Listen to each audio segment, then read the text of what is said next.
On today's episode of Kilts and Culture with USAK Kilts, we try Rock Oyster blended malt Scotch whiskey. Rock Oyster cult. I can taste the cowbell. Welcome to Kilts and Culture. I am Rocky. This is Erik.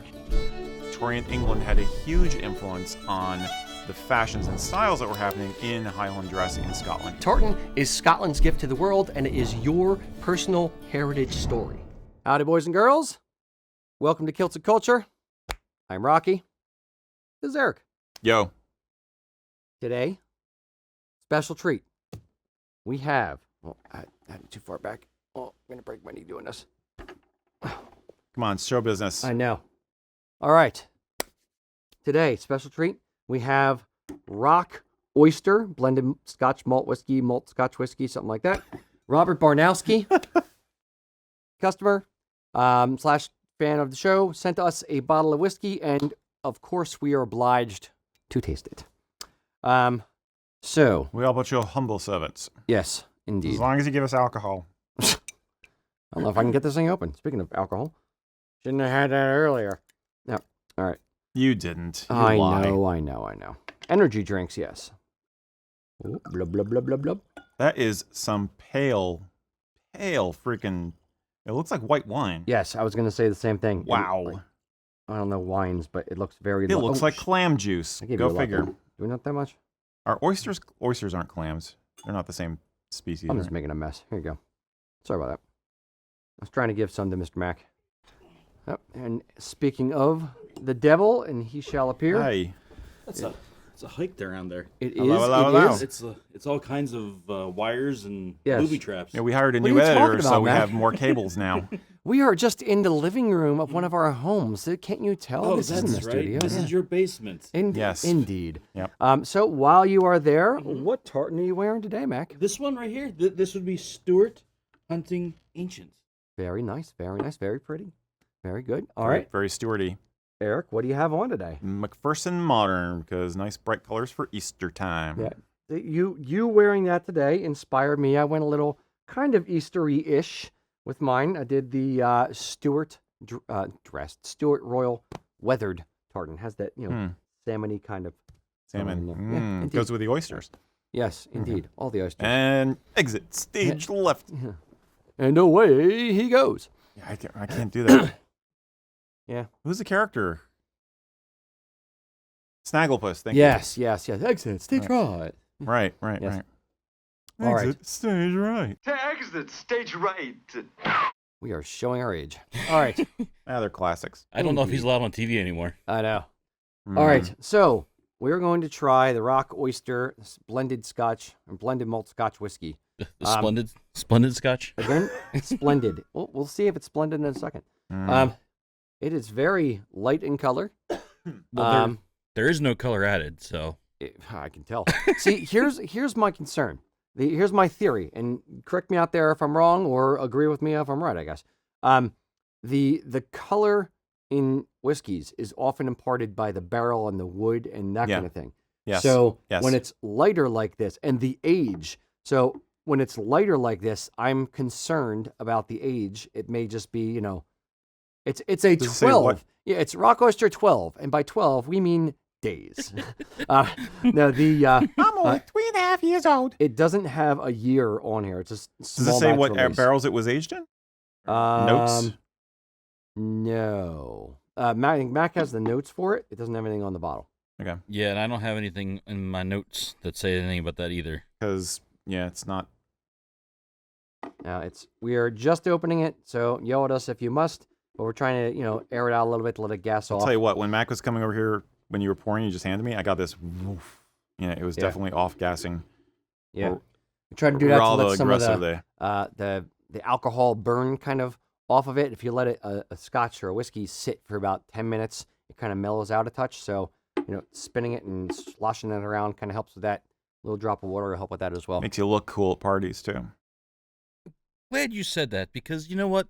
The nose of this is wave-soaked rocks and a salty, oceanic, fresh influence. But, yeah. I.e., what I smelled immediately was the peatiness, was the alcohol and the iodine. gonna say the bracken, like as you're going down the Jersey Shore, and you get that Yeah, stench my memories. as you go over the harbor. Yeah, yeah, it smells I'm like not that. sure. Delicious. Maybe that means something else over in the UK because here, going down the shore and smelling what it smells like down there, that ain't something you want. No, it's I definitely smell the peatiness and a little bit of the it's leading the witness a touch, but like the salt, the ocean air kind of a little bit. It's helping my mind's eye, my sinuses, my mind's eye see the rocks off the coast of Islay. So is it like a good smoky sweet celebration of the sea? Arr, I love it. That it is. How much smoke do you get in the nose? Am I trying this or what? I'm still nosing. We're still sniffing. Don't I'm rush in, getting pal. impatient. Don't rush in. You You're got to right. kiss it first. You got to caress the scotch. Mm-hmm. Okay. Maybe a hair smoke? No, not like not much. Not a Not much. lot. I get the peat smell. I don't get the smoke nearly as much. Yeah. Just All the right. peat. All right, I'm diving in. Boom, boom. To the barrel. Ooh, that's peaty. It's like a mouthful of dirt. It is. Oh, it's burns. Did they? It's a bit gritty. Oh. Yeah. Like, did they sift the soil before they put it in, or was this including the rocks? I'm like doing my best impression of Jace's faces here. Oh. So, according to the tasting notes, it's a maritime, salty, and slightly smoky. And it also, the palate is rather sweet peat paralleled with smoke, honey, damp ash, licorice, and late pepper. Not early pepper. Late pepper. Late pepper, like after, a little bit. Mm-hmm. I gotta add water. There is. Thank you. I was about to say. Yeah. Okay, it is peppery. It is peaty. There is some sweetness. I'll tell you what, it does have more interesting legs than I was expecting, considering how pale it is. A little. But, I'm not spectacular legs, but not too bad. Not too bad. Considering. As this light, considering. All right. Water it down a little bit. Did you water it yet or no? No, not yet. Okay. But the finish, it seems like it went, like it spiked and then died off in a hurry. It's very short. Yeah. Was what I was going to say. Yeah.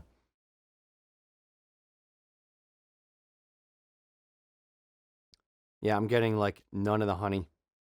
I'm just getting I don't get that at all. barely smoke if I'm trying, and I'm just getting peat and a little bit of the pepper on the back end. No damp ash. It's dirt. That's what I'm getting is dirt. Most of my encounters with damp ash has not been consuming it. I know, that's what I More saw like that getting note. it off the bottom of my boot. Well, like some of the other notes, like on here, it's like a celebration of the sea. I'm like, there's a lot of death going on in the sea. Yeah, I'm not celebrating a a lot of whole fish lot. screaming. I definitely feel like I'm on a 5-year whaling voyage around the Cape of Good Hope, and supplies are running low. Yes, and this Yeah. is the last bottle of scotch. All right, might as well drink this one. I wish I would have had a backup scotch. Wow, We don't we're have being any- harsh. Sorry, Robert. As As we always say, we're we will honest. be honest. Yes, yes. Definitely unvarnished. Which is Unfiltered. ironic because this tastes a little bit like varnish. But If you didn't say it, I was about to. cheers. Yes.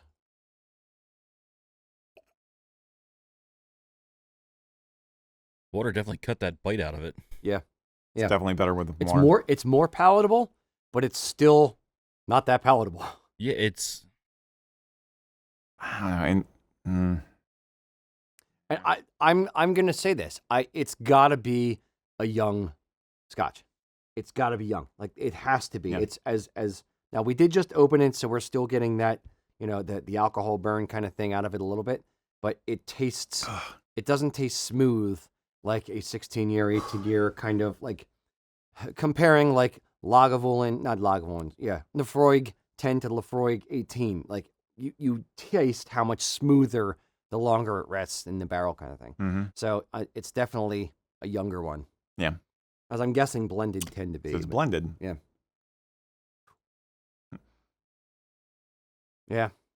Yeah. I don't know what else to say about this. Mac, what do you think? Well, I just got a note handed to me. This just in. Oh. That we should cut it with salt water. But bump. I don't think it would make it taste worse. Now, if the ocean God, did burning taste me. like this, I would go to the ocean more often. Fair. If you could get drunk off of, dead animals in the ocean. That's all the ocean is. Dead animals decaying. Yeah, blah, blah. And All right. pooping in it. What do you think? I get a hint of whale urine. It's spectacular on the nose. All right, Mac. Scale of 1 to 10. What are we giving it? 3-1. 3-1. Okay. Erik? I was going to be a little more generous. I was going to say maybe a 4-1. But it's... This is not a reflection of the fact that it's a gift. So, Robert, forgive me. 2-8. I'm not digging it. Yeah. It's Vatted malt. Yeah. It's too much. And it's not any it's I understand it's almost gimmicky, like like a peat monster kind of thing, where it's like, oh, heavily peated, It's that, but it didn't warn you. And I don't get any of the other notes, and it tastes young. It tastes harsh. So, yeah. I think that's about that's it for the review. Not great. Not a big fan. Not great. Yeah. Maybe if we were sea captains, we would have a different Well, opinion. then we'd have rum. Thank you very much. That's true. Yeah, that's Caribbean sea captains. Scottish sea captains probably have whiskey. Why's all the rum gone? Why is the rum always gone? I can't do a Jack Sparrow either. Fair. All right. How many impressions do I have to do for this job? How many insert clips do they have to do? Right? How many audience people how many demographics So far, can let's see. We got B-52s, Jack Sparrow, sea shanties. Something from SpongeBob would probably go well. It's like, aye, kids. oh, Who drinks on a pineapple under the sea? Rocky Rager. Absorbent and drunk and porous is he. it's his liver. Yes. It's all for science, folks. It's all for science. All right. Boys and girls, you know the drill. Please load in the questions into the comment section. We are here, but your humble servants, to answer questions you have about kilts and Celtic culture. And before we start the show, I'm going to take a quick field trip. What? I'm going to go get another scotch. Oh. See something that we opened before? Okay, food holler. I know I like that. Let me trade it out. This is for later. No, it's always like this. It's exactly that label's like this. pretty neat, though. The Which? label on that other the Rock Oyster one? Yeah. Aye, that is. Indeed. It'll look great in a bathroom somewhere someday. Filled with aftershave from Avon that nobody ever uses. Maybe that's what it is. Aftershave. All right. Please. One of these days, some distributor from one of these distilleries or something is going to show up at our door with a baseball bat. Sue us for libel. Oh, yes. All right. First question. What do we got? What about housekeeping? Oh. Housekeeping. The second Holy- time I put my clipboard down. Yeah. We have a little housekeeping to do today, Yes. folks. Indeed. Two Special news. pieces. I don't know why I'm doing this. This is weird. I'm going to keep doing it, though, now that I've committed to the bit. 2 pieces of housekeeping. Number 1, after the show, we're always looking for new, fun, different ways to connect with people. So after the show, we are premiering our new show. We call it Loose Threads. It's kind of a behind-the-scenes show. It's just little snippets of things that we do, throughout the day. If we have guests in the studio, like whatever is happening, that's what we're going to try to record. So we're going to try to give you guys a little bit more behind-the-scenes content.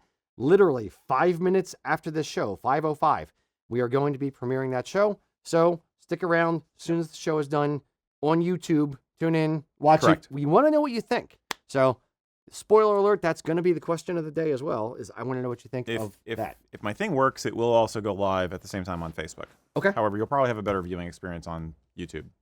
As you tend to do. Sorry, Zuck. Yep.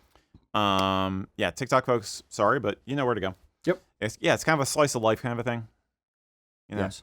Indeed. A little bit of how the sausage is made, kind of a thing. Yes, we wanted to invade our privacy and our employees' privacy Exactly. even more than we already Just get rid of all of it. All Exactly, privacy. exactly. There is no privacy. Cameras in the bathroom, which What is creepy. was the other thing you wanted to mention? What was the second piece? Oh, second thing I wanted to mention. We have a brand new tartan in PV. We actually just started doing the Black Watch tartan, weathered in polyviscose. I think Adam has a photo of it back there. Look at that, Johnny Dun, dun, on the freaking spot. Bum, bum, bum. Yes, so Black Watch weathered tartan is now live on our website. It's available. We have a few hundred yards of this. So, yes, if you want something weathered, we wanted to give you guys other options in PV, so it is available now. Yeah. That's it. Yep. Short commercial. All right. First Okay. question, what do we got? Alrighty.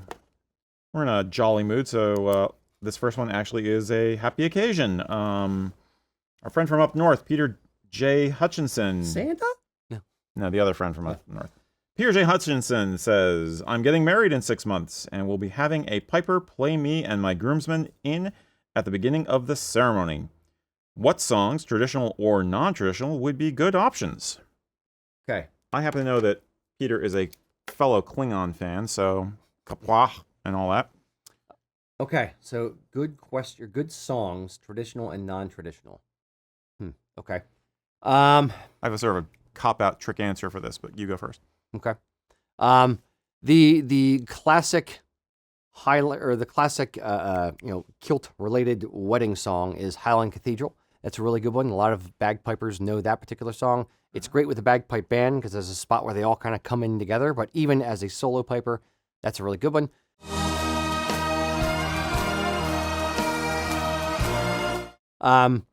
There are a ton of different bagpipe songs, and I'm very, very bad with names. If it's, I think you said it's for him and his groomsmen coming in. Correct. Okay. The one that I did for my wedding, my wife and I were kind of talking about, what song we wanted to come to. We had a bagpipe come into, or she wanted to come into. We had a bagpiper for our wedding. Miss you, Tom Miller. He's not dead. I haven't seen him for a while. So anyway, we talked to him. She wanted to play the Stewart, like the white banner of the Stewarts or something, which is what's the P-Rock? P-Rock. Yes. And I wasn't thrilled with that particular song. It was very like eerie, kind of like funeral-esque, eerie sounding to me. So we wanted something a little bit more upbeat. So we went with a song called "Leaving Port Askaig." Askaig is how you say Askaig or spell Askaig. That was a neat one. It was kind of a little upbeat, like better tempo, more celebratory than crematory for a wedding kind of thing. So that would be my one is the one that we used at our wedding. But any fun, upbeat jig reel kind of good, happy Jig intro reel. music. Yeah, jig/reel/ Jig reel. good thing. Yes. Your thought.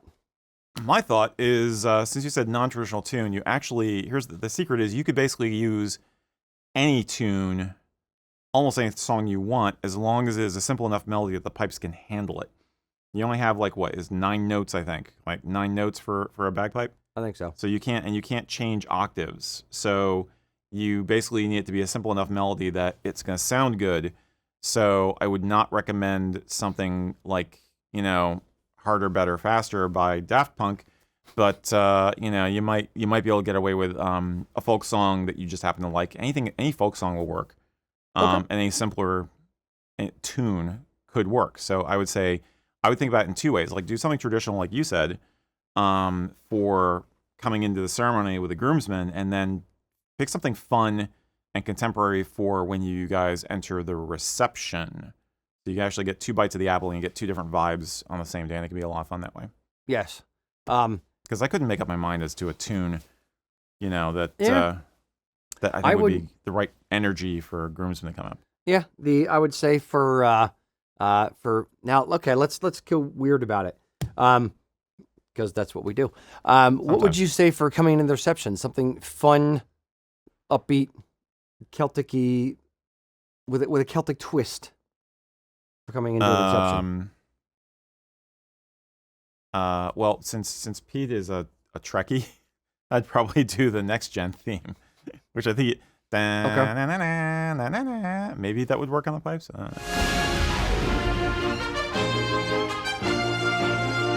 Okay. Now, I wasn't thinking necessarily pipes, just song in general. I was going to go like The Gang's All Here by Dropkick Murphys or something like that. Something that's a little, camaraderesque. I make up words. Camaraderesque, yes. Yeah, I'm drawing a blank now. Okay. Well, that's it. That's all you get. Those are our thoughts. Leaving Port of Skag or Star Trek themes. That's only because it's Peter. But, Fair. And I know him. So fair. And I would have to assume that his bride-to-be is also a Trekkie, because there's no way you could possibly marry him and not be. Fair. Mr. Mac, do you have anything? You look quizzitive. The only one that came to my mind was the ballad by Limp Bizkit, Nookie. Was the only one that came to my mind. Yeah. I don't know. Piper Alley, think you can do that one? She can do anything. Whether she's willing. That's true. Might be another answer. If she can do the theme song from Full House. From Full House. That would actually work pretty well. Yeah. For a reception. Yeah. Yeah. Not for the Nookie though. Mac is fired from wedding planner. All right. Yeah, he's available. Let Mac plan your wedding. Very reasonable rates. Yeah. Very short reception. You could definitely afford it. All right. Mr. Mac, what do you got coming in from the YouTubes and the Tickety Talks and the other stuffs? All right, so I got one from YouTube, which I think there's a good deal of people that have this problem. We have Luke, who is also from the UK, so he says good evening. Cheers. Question Cheers. about kilts. How do you stop the back of the kilt from dropping lower than the front at the top round the waist? Mine keeps dropping at the back a little. Right.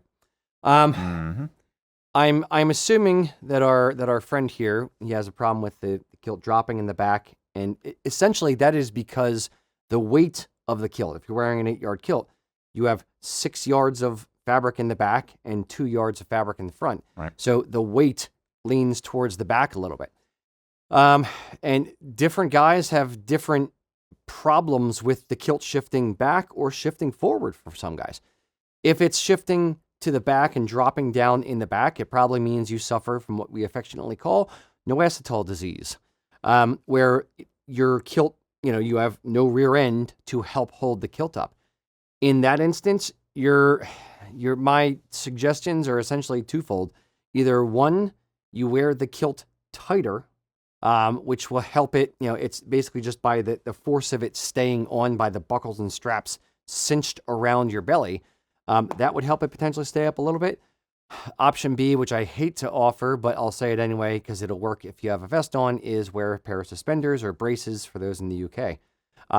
It helps kind of, keep it up. But I don't love the look of braces or suspenders with a kilt, which is why I suggest wearing a vest or something like that. Vest or sweater, or cover it up. Yeah, sweater, vest, waistcoat, yeah. For covering it up while you're wearing it. Mm-hmm. We have a few people who do that because of various body shape issues, and occasionally we have it's gentlemen who are older and they've lost some weight in the process of growing older, and so the kilt that fit them just fine isn't fitting as well. So it's safer to have the braces on, but yeah, you can't do that without a layer over the top. Do you think it might have anything to do with the fitting of the kilt? I don't know where he acquired the kilt. Is this a matter of the precision of the waist measurement at all? Potentially. Okay. I didn't even think to go that direction, but yeah, if you have a hip measurement, which is around the widest part of your rear end, if it's a secondhand kilt, or the hip measurement is just too big, or you've lost weight and you've lost it in your rear end, or as you've aged, you sit on your butt all day at work and your butt kind of flattens out a little bit, which actually does happen. It could be a little bit of that. I don't think you're too far off with that. So yeah, it could be that. Now, a lot of guys have the opposite issue to this, where especially if you have a little bit of a belly in the front and a little bit of a bubble butt, or your butt sticks out in the rear. What ends up happening is your belly can push down the front of the kilt and it goes up in the back. So like from side view, instead of being level around the side, it's kind of, up in the back and down in the front. And then you end up with the opposite problem where the front of the kilt is down below the bottom of the knee, and then the back of the kilt is up a little bit on your hamstring in the back. Mm-hmm. So and essentially they run into, the advice isn't too much different, which is, well, it's a little bit different where it may be like wear the kilt up a little bit higher, up just above the roundest part of you, but it's also where it's snug above the widest part of you so that it doesn't droop down in the front or droop down in the back. Which can feel weird. I was going to say, definitely check your measurements and make sure you are wearing the kilt at the navel, above the navel where you're supposed to, because that could be affecting how it's hanging on you also. That might be just the easiest thing. There might be an easy solution. It may just be that you're not tightening it down enough. You need to crank it down a little bit more, especially if you have a soft, fat belly. It could be a number of different factors, but I would make sure your measurements are good and you're wearing it at the proper height. Yeah. Just to see. I will, and if you're doing all this and you're still having the issue, I would potentially suggest getting a 5-yard kilt, or a 4-yard kilt, something with a little bit more balance to it. If you think when you're wearing a kilt, when you're making a kilt, if it's 8 yards, you have essentially 1 yard for the front apron, 1 yard for the the under apron, and then the front apron, and then 6 yards across the back. In a 5-yarder, you have same 1 yard, 2 yards, and then 3 yards across the back. So it's a little bit more balanced front and back. So maybe it's if it is the weight of the pleats in the back hanging, pulling it down a little bit more balance front and back might help them with that. Yeah. Cool. Hope that helps. I do hope it helps. All right. What do I got next? We have next. Excuse me. Right. It's my turn. Yes. Jeff Martin. Jeff Martin says, I'm getting my first kilt soon. From you guys, in fact. Thank you, sir. Thank you. And I'm wondering what it takes to be a good kilt ambassador. I've heard you guys talk about this many times, but nothing in detail on what I should know or do to be a kilt ambassador. And just for any first-time viewers out there, Kilt Ambassador is a segment we do where we call out somebody and do a short video on them, highlighting some aspect of their life as a kilted gentleman. Yeah, or woman. Or woman. The when we're referring to good kilt ambassadors, the underlining subtext is just be a good human. Start there. Don't be an ass. So whenever you go out in public, whether it's wherever you go, you're representing something. Whether it's, if you're wearing your company shirt, you're representing your company. If you're, wearing a military shirt, you're representing, the military. Whether you know it or not, you kind of are. It's like you're projecting outward. This is who I am. These are the tribes that I am part of. These are the groups that I am part of. So if you're wearing a kilt, one of the things that we want to really underscore for everyone wearing the kilt is be a good kilt ambassador. When you are out in public, be a good human, be nice to people. And really the best, most, easiest example I could give is when you're in a kilt, you are going to get people coming up to you, talking to you because you are wearing something different that they are not used to. And it is a great conversation starter, whether you want it to be or not. So when you're wearing a kilt, you have to realize or at least the way I think of it is, I am now an ambassador of this. If I am the only person this person ever meets in a kilt, if I'm a complete jerk, it's going to speak negatively of other guys or other humans wearing kilts. Mm-hmm. So just when someone comes up and wants to talk to you, take time out of your schedule, take time out of your day, and just be nice to them, interact with them. They're curious. They want to know why you're doing it. Why are you wearing a kilt? Where are you going? Or they want to tell you about their trip to Ireland in 1972 and how they saw a kilt over there, and this is so awesome. So that's really what it boils down to, is just making sure you're being respectful of other people in the circumstance that you find yourself in, because you're going to find yourself in circumstances that you would not otherwise find yourself in pants. I mean, people don't normally approach me when I'm wearing pants, but they will if I'm wearing a kilt. Yeah. Maybe I just don't look approachable. Well, there's that. You do have that Yeah. kind of, A mean mugger. angry face. There you go. Yeah.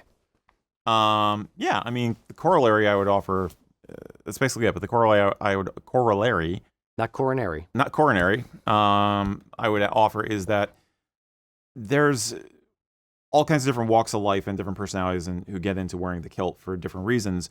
But I do think we have some certain common threads, like no pun intended. Usually you're a bit more of an individualist.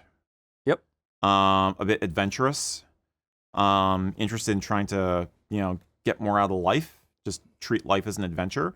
So we do tend to highlight people who are out there doing cool, awesome things that they could just as easily be doing if they weren't a kilt wearer. But the kilt wearing is kind of like an added emblem to the world that, I'm not here to take life for granted. I'm going to do something cool. I'm going to enjoy this while I'm here. Just that adventurous spirit or just that good, big-hearted spirit, because there's a lot of people that we highlight are people who do charity work, or community work, like there was the Continue Tartan recently. So it's stuff where it's basically like the kilt is one part of this awesomeness that is just represents, like I'm not content being an average Joe. I want to really enjoy life and make the most out of it. So the whole point is to encourage you to be interested in kilts, but also just to be interested in and encourage you to be yourself and don't just sit on the fucking couch, Go out and live your life. So that's my take on it. Yeah, and I would also add this to the mix as well. Outside of being an ambassador, you're helping other people who either A, have questions, or B, are interested in it but don't know where to start. So people are going, that's the reason why we give business cards out, because here, we want our customers to hand business cards to people because you're going to get asked, where did you get your kilt? Where do I go? Where do I learn about things? So helping people start, it's putting good karma out in the world, if you want to use that kind of thing. It's people need that, that little bit of encouragement, that little bit of curb to get over in their brain to start. Sometimes people just want to ask you questions about why you're doing it. They're generally just curious. Yeah. Other times people are going to come up to you and be like, that's awesome.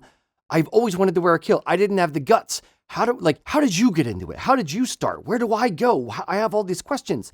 And helping those people do it will help build the community of other people wearing a kilt. So maybe you won't be the only one in, Podunk, Illinois, wearing a kilt if you are more open about talking to people about wearing your kilt. I have family in Podunk, Illinois, so I just Sorry want to you know Podunk, Illinois. I'm insulted now.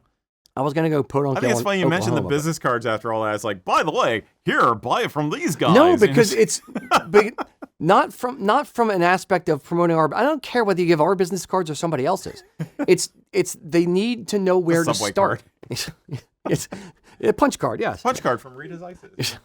The people don't know where to start. Like when I first started, wearing kilts, I wanted to do it and I didn't know where to start. So I started just poking around online. Thank God, now there's a lot more resources and a lot more stupid guys on YouTube talking about, this stuff. But, when I first started, I didn't know how to get into it. I didn't know where to start. It was a daunting thing. There's so many things that you had questions, you don't know where to go for answers. Right. So that's what you should try to do. That's what we try to do, is be that for other people. Help them on their journey. Help them start it. And it will, it'll come back to you in some way or another. Yep. Man, the kilt is a man and a half. Indeed. Sometimes there's two of us. There you go. Yes. Mr. Mac, did you have thoughts, or are you just No, I'm just getting ready for staring the next blankly? Okay. question. Sure. He's waiting for You us to said shut up. there's, sometimes there's two, sometimes there's more like three. Yeah. Mm. I'm with child. This this kind of goes down a similar rabbit hole. Brian on YouTube is asking, having not done any heritage research, I don't know of any Scottish or Gaelic lineage in my bloodline, but generally enjoy wearing a kilt. What's a good response to the questions of lineage? I get this one all the time. In a similar way, like, why are you wearing a kilt? And I am not Scottish. If I Gasp. It's not a secret. When you talk to someone and they ask you about your heritage, are you Scottish? It's because I've said this before. People want to put things into boxes in their brain. So if you're wearing a kilt, this is like, it's an anomaly. So it's kind of hovering around a few different boxes and they try to figure out what box to put you into. And then they say, oh, are you Scottish? Are you Irish? Why are you wearing a kilt? Are you in Brigadoon? Are you in Brigadoon? The next question will be, are you a bagpiper or are you at the Highland Games? Yep. They want to figure out how to classify you. And if I want to torture people, I will just give them the one-word answer of like, nope, not Scottish. And then wait for them to come back with, okay, but then like, okay, cross off that box. Now what box do I put them in? Are you Irish? Are you Welsh? Are you, and if I want to let them off the hook, I will say, I'm a kilt maker. And, okay, then it makes sense. Whew. All is right with the world. Now I can understand this person. Yes, you're allowed. Now. Yes. But there doesn't have to be a box to put people in. And you don't, frankly speaking, you don't owe people a response. You should probably be nice to them and you shouldn't be a jerk like I am. But you don't owe someone an explanation of why you are wearing a kilt. It could literally be as simple as, nope, I just love kilts and I think they're super fun, super comfortable. And this is a universal tartan that I'm allowed to wear. It's like if you wanted to go that direction with it, you could just say, nope, I just like wearing them.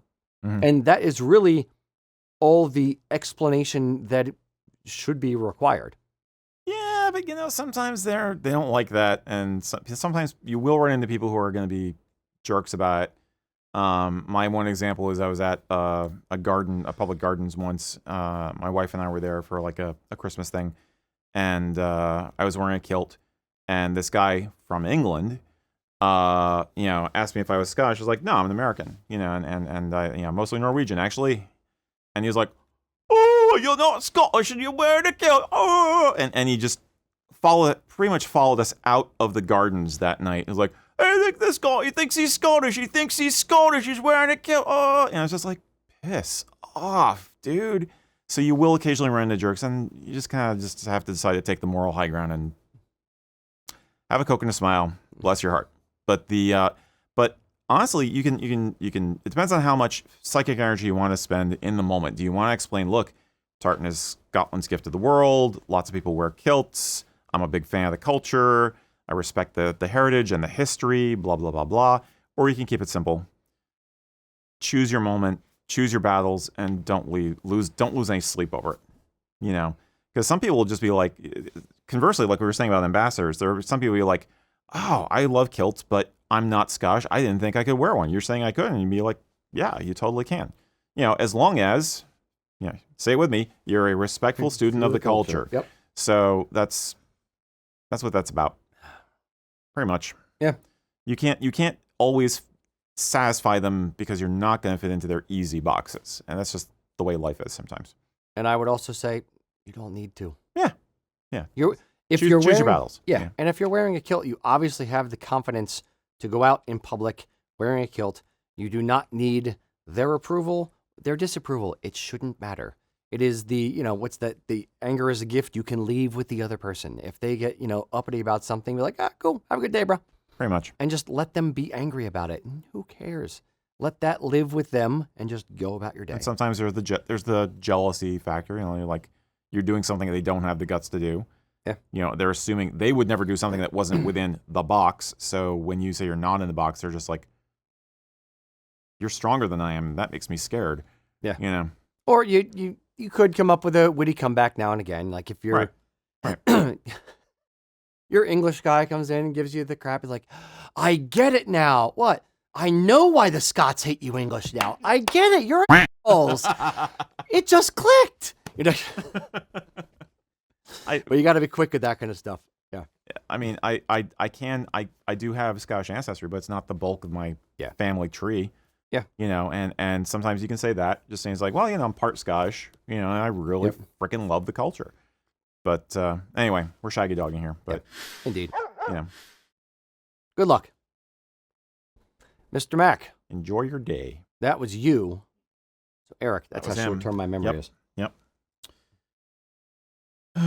Some guy named Joe Groves. Ah, little Joe Groves. Joseph of the Grove. He's a fruit picker, actually. Joe Grove says, I have a couple of kilts where the under apron hangs 1/4 to 3/8 of an inch below the front apron, but they are technically even at the top. What are your recommendations? He wants to know if there's something wrong with his kilt because you can see the under apron. Mac, I'll throw to you at some point on this one. Just to confirm or deny my ramblings. Ooh. Sometimes when a fabric is finished. Well, first, when you make a kilt, the front apron and the under apron should essentially be the same length. So if your kilt length, the overall length, top to bottom, is 24, the front apron from the very top of the waistband to the very, very bottom edge should be 24 inches. Same thing with the under apron. When we make kilts, typically we kind of, on the under apron, we'll start at 24 over here by the reverse pleat, and then just sort of start tapering down ever so slightly till you get towards the other end where we're down about quarter, half an inch, just to make sure that the bottom doesn't stick down below the bottom of the kilt. However, one thing I've noticed is some mills, and it's not all the time, it's not on every bolt, but some mills, if it's an 8-yard kilt, I'm going to order 4 yards, cut it in half lengthwise, and then put the other piece over here, splice it in the center of the back. Before we got that cloth, when it was finished, when it was sent to the finishers over in the UK, it is actually stretched out on tenterhooks and finished. They actually wash the fabric and that kind of thing and let it kind of dry.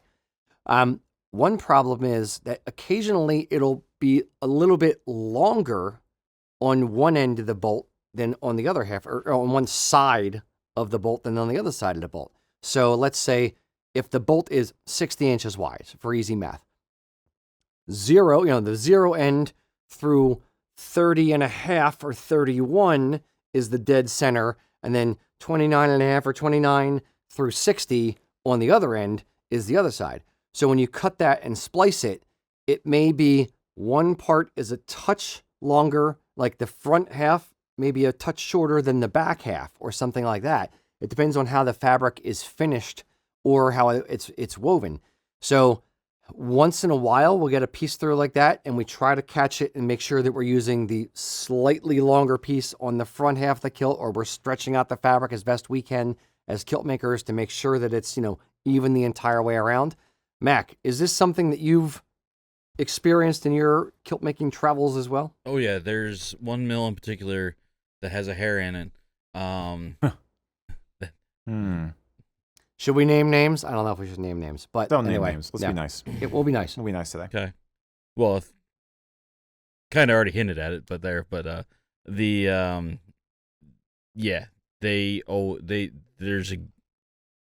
seems like in particular they are more notorious for it than the other ones. Yeah. But yeah, and it's not on every piece. No, it's not every piece. I'm Maybe just saying, if 15% of the pieces. Yeah, out of the ones that we get, it's more likely I can go, oh, this is. Yeah. So. Now they're all going to want to know. It's like, oh. That drives interaction I know, in the comments. Let us know in the comments below who you think it is. Yeah. We're not going to tell you, but let us know who you think.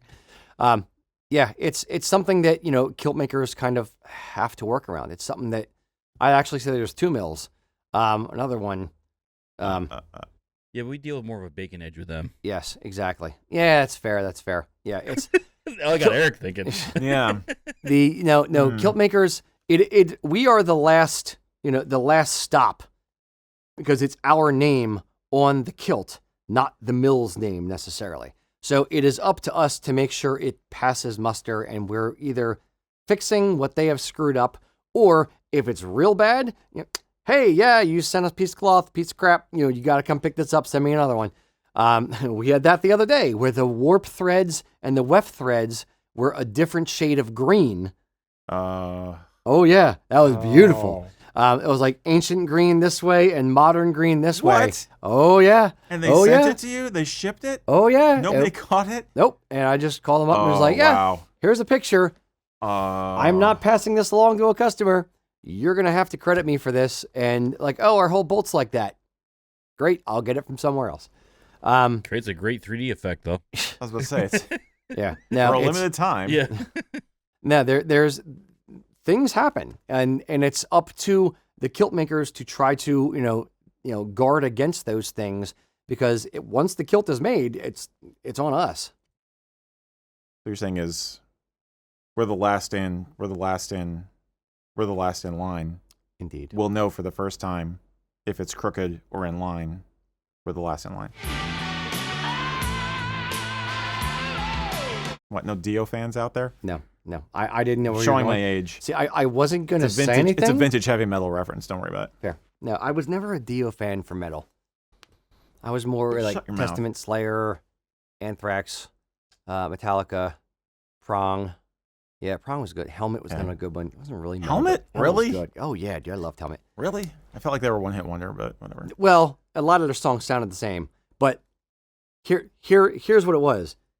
A guy on my hockey team had a helmet sticker on his helmet. So It's he spectacular. didn't forget. Exactly, helmet. Yes, I have a feeling that joke probably was across the nation at that time. yes, it was spectacular. Probably. I loved it. Oh, look, I'm clever. I had Tool and Danzig. I think were my two on my helmet. Yeah. Danzig, okay. Yeah, Okay. indeed. Mother. Anyway, Yes. How the hell we got on this topic? because I'm very tired. Yes, And indeed. I was trying to come up with something funny to contribute because I can't talk about the technical things of cloth because I'm not a kilt What maker. good are you? I'm not good for much or anything. That was you. But they love me. We all love. You don't want me to get fired, right? All right, I won't fire this week. No, wait, that was mine. So the next one is Yep, Max, Mac. actually. Yep. So, All right, so we got two questions that kind of go right hand in hand here. We have Stray Cat and JF73. So they're talking about sealskin sporrans. So if you find an antique sealskin sporran, maybe something 50 years or older, can you still purchase it and import it into the U.S.? And if you find one in the U.S., is it legal to purchase? And is there other traditional skins that would be a good option instead of seal? like an alternative. Right. Yeah, yeah. Alternative. Yeah. For the look or just for the gravitas? It just Yeah, either Sure. one. Okay. Yeah. For sealskin is the most popular skin in for sports. It is traditionally speaking, it is a very, very hard wearing skin. It has a nice luster to it, a nice sheen to it. It doesn't rub off easily over time like rabbit fur or something else can kind of shed over time. So it is horrible. a very, very hard wearing fur that is traditionally the bee's knees. In the U.S., obviously, we are not able to get sealskin. So the closest approximation to sealskin, which has shorter hair and it is reasonably hard wearing, is bovine or cow. So most sporrans you see in the U.S. are going to be, or that are sold to the U.S. market, are going to be cow, or something a little different, like badger or musquash or muskrat. Fox is another big one. Raccoon is another good one. So, but the problem that I have with most of those is they tend to be a longer hair and a little poofier. Yep. Yeah. The good thing about seal is that the animal it's a fatter animal, so it retains its heat in its fat, not in the fur, versus like a fox, which is a skinnier animal, but it retains its heat in the actual fur itself, the down in the shorter, in the softer Undercoat. fur. Yeah, The undercoat. other cup. Your thoughts? I don't think you finished answering the question. What was the other part of the question? And I threw What do you, because I forgot what the other half of the question was. What do you do if you find an antique sporran, Yes. or if you find one here in the States? Is it legal to own? Is it blah blah blah? I'm guessing there's some kind of leeway if it's an antique and you're buying it as an antique, not as a garment. Yes, I would don't say I mean, don't publicize that you're buying the thing. Yeah. I don't know. We are not legal scholars. Not legal advice. Warning across the bottom of the screen. It's one of those where I've seen, sealskin sporrans sold into the U.S. before. I've seen companies in the U.S. selling sealskin sporrans before. When we first started the business back in 2003, there was a Celtic Craft Center, I think it was called. It was a store in the UK. They also had a location in California, and they were raided by the wildlife, fish and game, wildlife, whatever it is, insert government agency here, because they were selling sealskin sporrans in the U.S. and they just confiscated all the stuff. They're no longer in business, and they closed up that shop in California. But you are not allowed to sell sealskin in the U.S. Now, is it done? Sure. Do sporrans slip through? Sure. Are they, categorized for customs purposes, maybe, as bovine? And do customs agents know that this is sealskin and this is bovine? No. Are they looking that closely? No. Can you probably slip it through? Yeah, probably. If it's a one-off kind of thing, sure.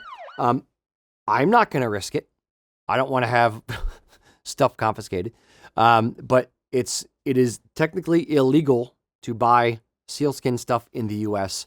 There's probably some kind of, as long as it's pre whatever the ban was, and or you can prove that it was created and originally sold pre whatever the ban was, similar to like ivory, I would assume.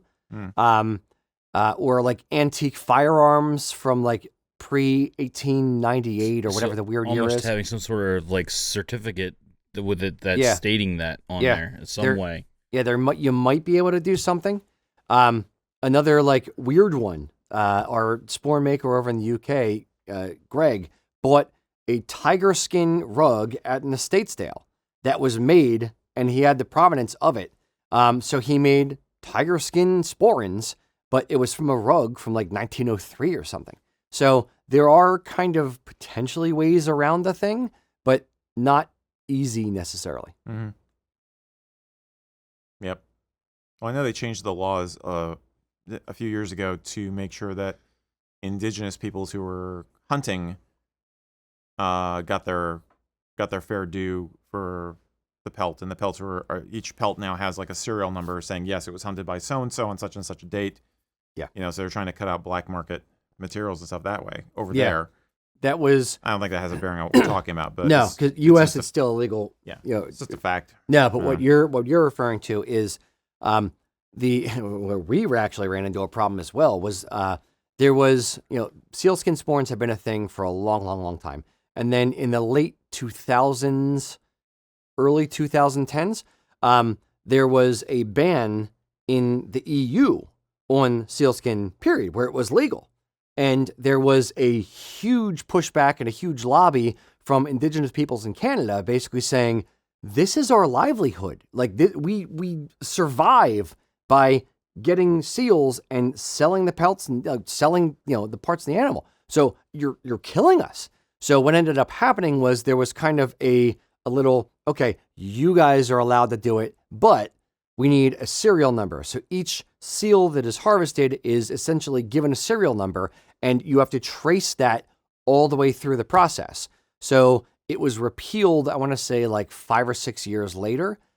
In the interim, we had problems, and all of Scotland had problems getting bovine for sporrans because everyone was buying bovine because it was the best substitute for seal. Now they've repealed that. And what you're talking about is, I know that like Greg, for instance, puts a little laser etched tag on the side of his sporrans to say, okay, this is the serial number for this particular seal, so that he's able to, be within the bounds of the law and do that going forward. Yep. So what about are there ways people are trying to make bovine look like sealskin, and is it any good? I wouldn't say that there's ways that they're making it look like sealskin. Mm-hmm. They're just doing it. Now, but back to the problem period, the troubles of sealskin period.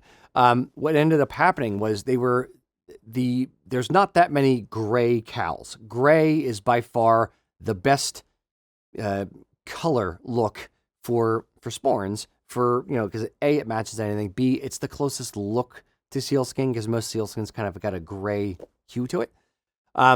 but most cows are like either black and white speckled, or they're white, so they would have to die. Yeah, and people weren't buying white sporrans. They just didn't want them at the same level that they wanted gray ones.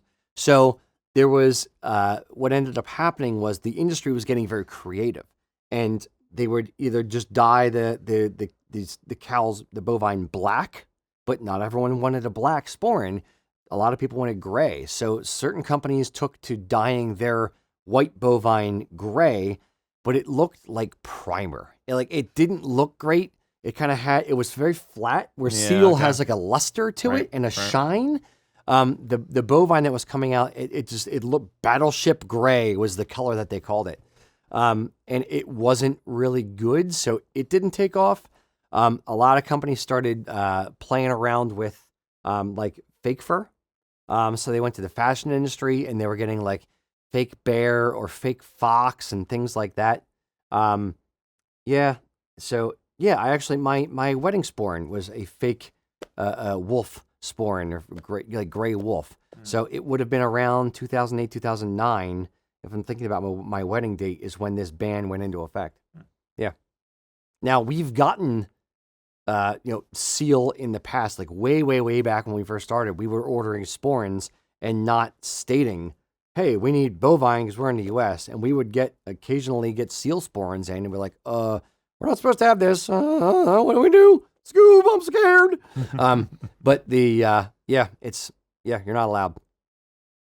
Yep. So there you go. Rambling stories. Yeah, I don't know if that answers the question, but kind of. I'd say if you find something in an antique store, you're fine. I would buy it. I wouldn't worry about it. Here's what I wouldn't do. I wouldn't take it to Scotland on a trip. If you're going to go on a trip to Scotland, don't bring a seal sporran. Because what's going to happen is you're going to get over there. It's going to be fine. And then you're going to come back. And if customs stops you, or the office at the airport stops you and looks through and says, this is seal, they're going to take it from you.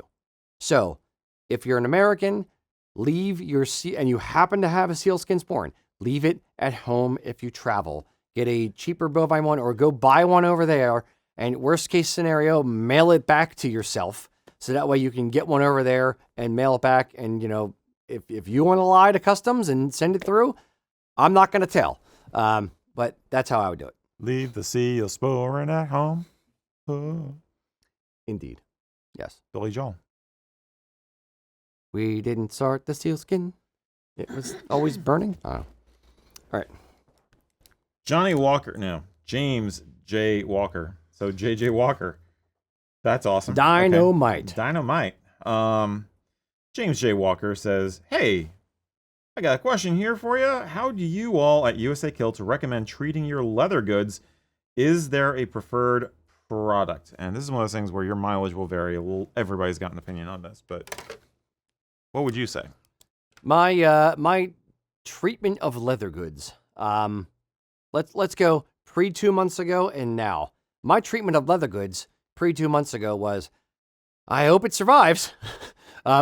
There was no treating my leather goods. It was like, I hope I don't scuff these boots, so I don't got to polish them ever. This sporran that I'm wearing now, it was, hope it didn't get too grimy and it didn't show on film. No, it was the more abused, the more worn, the more loved it was, the better it was for me. Whether that's sporran straps, whether that's the kilt, the straps on the kilt, whether that's the sporran, whether that's my gillies, whatever it was. About 2 months ago, we started talking about brown sporrans and stuff, and I got a wild hair, and I decided, I should get some brown shoes just so I can get some brown sporrans, and then started playing around with it. So after I got brown shoes, I was like, I should probably get some shoe cleaning stuff and some care items to treat the leather. So I ended up doing minimal, and I'm saying minimal, research on different ways to condition leather and things like that. So I got something called leather honey that I find is pretty cool. I tried it on this sporran that I'm wearing now because I noticed the top of it, from me just kind of putting my hand there, or from opening it, or from rubbing against the bottom of the buckle, my sporran started to lose the finish on top, like the veg tan finish on the top of the leather started, the luster came off. So I put some of the leather honey on there and it restored some of the luster to it. And I did that on that sporran. I did it on my brown sporrans that I had. It worked. It took a little bit of the scratchiness away. It didn't return it to original condition, but it helped condition it a touch. I might consider doing it on like leather straps. Like if you wet wash your wool kilts, and or it's an old kilt and the leather straps are kind of, old and abused, and or cracked or starting to crack or look like they might crack or they're kind of stiff. Maybe some leather honey or some leather conditioner might work well for you. Yeah, that's something I would probably try. So yeah, play around with it. It's not, I don't think you can do too much wrong with conditioning leather other than like letting it soak in too much. Or if you have a sporran strap, for instance, if you try to, you put too much leather conditioner in that, it could maybe get soft and stretch a little. But yeah, I'd say play with it a touch. Yeah, but yeah, you like the honey product? Yeah, it Good. seemed pretty good. Yeah. Do you have any? No, the problem is the one I like, I'm not sure where regular people would find it. I've used a product from Son of Sandler, who are a boot maker for like the SCA and LARP and historical reenactment. And they sell some leather care products. They have this thing called Rain, which is their weatherproofing solution, and they have a cleaner, and I like those. You know, they're very similar to the stuff you have, though. I would be willing to bet that a lot of the better leather care lotions actually come down to the basic same prime ingredients. Yeah. But yeah, and I would say that if you have a very hard leather sporran, hitting it with a little bit of saddle soap wouldn't be a bad thing. Just don't make that the final step. Yeah, you can. There are leather cleaners as well. Yeah. If it's let's say like this was an old sporran. This is an old sporran. That's an old sporran. A well-worn sporran, I should say, not that old. I cleaned this first with leather cleaner first, which it frankly was in a shoe kit that I got, like a full like leather shoe, care kit. So I cleaned it with that first and then put the conditioner on. The one thing I would not say is do not polish your sporran or your straps with like shoe polish or leather polish because that could rub off on the kilt and then stain the kilt. So absolutely do not do that. Yeah, no. Yeah. No. Yep. That's where I will leave that. Mac, do you have any hints, tips, tricks for any old-timey leather stuff that you have? I say needs foot, a saddle soap. Yeah, Usually they're always the go-to ones. Yep. I think saddle soap won't let needs foot soak in some. One of them only lets the other one soak in so much. Yeah, I'd be willing to bet the oil keeps the soap away, but I could be wrong. Yeah, I forget which concoction it is, which way anymore. That's also, I think, a light solution of saddle soap. You don't ever use that full strength. I think some people will put like, and then that's a mess. But the first time I ever used saddle soap was on an actual saddle. Nice. It sucked. Did it soap? Yeah, I got it clean. It was a saddle that I was restoring at a museum I was volunteering at. Nice. And it was a lot of elbow grease. It was grunt work. Yeah, I was just like, that's what you have the kid do, Yeah. Oh, you want to volunteer, huh? You look strong and young. Yeah, and stupid. Have fun. But needs foot. I forgot to say needs foot. Yeah. I mean, most of the comments that are coming in are people just like they have different. Like you said, everyone has their own little different concoctions. Mm-hmm. As long as you follow the instructions, you should be good. Yeah. I will say, if you have a preferred leather cleaning or leather conditioning product, put it in the comments. Let other people know because we don't know that much. I know enough to be dangerous, but that's it. And B, there's probably YouTube videos on how to clean and how to condition leather. There's got to be, there's so many leather workers out there. Like we were saying, everybody's got their own magic formula or best practices. So agreed. Excellent. Hope that helped. Cool. All right, Mr. Mac, why don't we throw to, since we're at the middle of the show, our Kilt Ambassador of the Month. Our Kilt Ambassador this month is a special one to me, as he was a friend who recently passed away.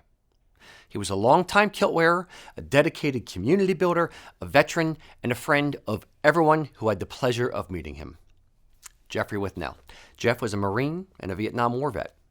He was an active member of a synagogue in Pittsburgh where he served on the board and was named the Men's Club Person of the Year in 2020. Jeff's family was his pride and joy. He and his wife Michelle were married for 51 years, and they had 4 beautiful children and 12 grandchildren. Always proud of his Scottish ancestry, Jeff was very active in SAMS, the Scottish American Military Society. He was a member of the Post of the Potomac and a supporter of the Fort McHenry Post. With SAMS, he took part in many ceremonies at the war memorials down in Washington, D.C. Jeff first got intrigued by kilts way back in 2005. Something about the kilt just kind of clicked for him, and he bought his first kilt at the Maryland Renaissance Fair. Jeff's passion for his heritage and the kilt grew stronger over time. Gradually, he became a true serial kilter, proudly wearing his kilt most of the time, even at work on casual Fridays. And while he was acquiring his kilts, Jeff's interest in his Celtic heritage grew as well. He discovered that one of his grandmothers was actually a Davies, so he and Michelle soon joined the Clan Davidson Society. Jeff and his wife were regulars at Celtic festivals and Highland Games in Maryland, in Pennsylvania, and in Virginia. Jeff wore the kilt for all kinds of events, like the Avon Walk for breast cancer, the Alexandria Scottish Christmas Walk, and of course, his many ceremonial activities with SAMS. But kilts aside, there's another reason Jeff stood out. He had a big heart, and he showed it every chance he got. Michelle says, just about everywhere Jeff went, he struck up conversations with complete strangers and was ready to share a story or a joke. Often asked about his kilts, he was always willing to stop and take time to share his knowledge. That is the definition of a kilt ambassador. He shared his passion, his knowledge, and his positivity in every community where he was a member, whether a physical community or a virtual one. He helped guide people new to kilt wearing as a member and moderator on the kilt forum, X Marks the Sky. He was an active member of several kilt groups on social media, where his consistent kindness and positivity set him apart. Sometimes you have the privilege of knowing someone who just radiates good cheer, optimism, and love. That was Jeff. Frankly, the kilts were just the icing on the cake.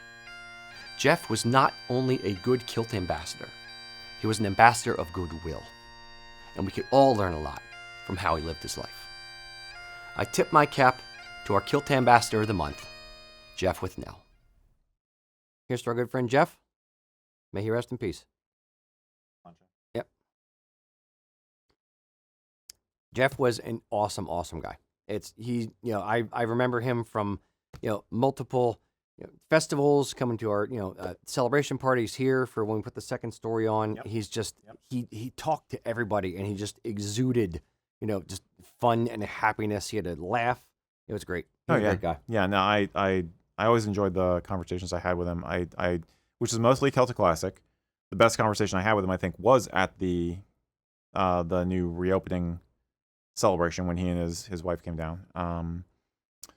Very interesting guy. One of those guys where I think I regret that more stories could not come out of him in the time I had with him. So, yeah. Indeed. Yeah. So, cheers. Cheers. All right, Mr. Mac, we are back to you for the questions. All right, so we have this one coming in from the Twitch. Ooh, Twitch. Oh, yeah. It says, I have an old kilt that doesn't quite fit. What is a good way to upcycle or reuse the fabric?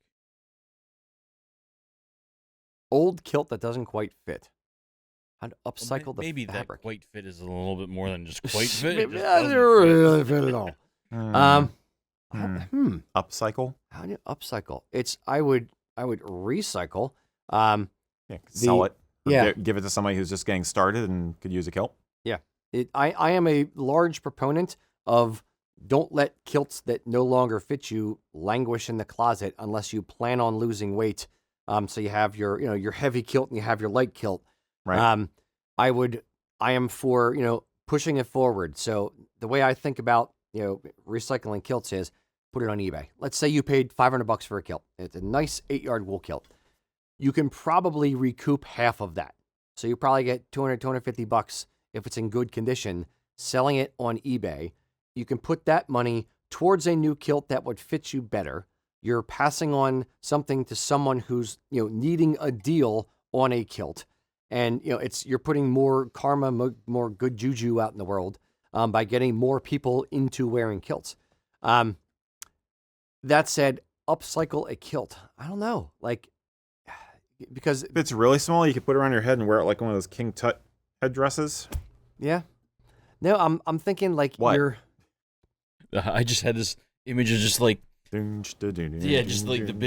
big like long. Yeah, there you go. Yes. The bangles. A rain cape. Yeah. Where's a rain cape? Now, I don't know how much you spent on the kilt. I don't know if it has any history behind it.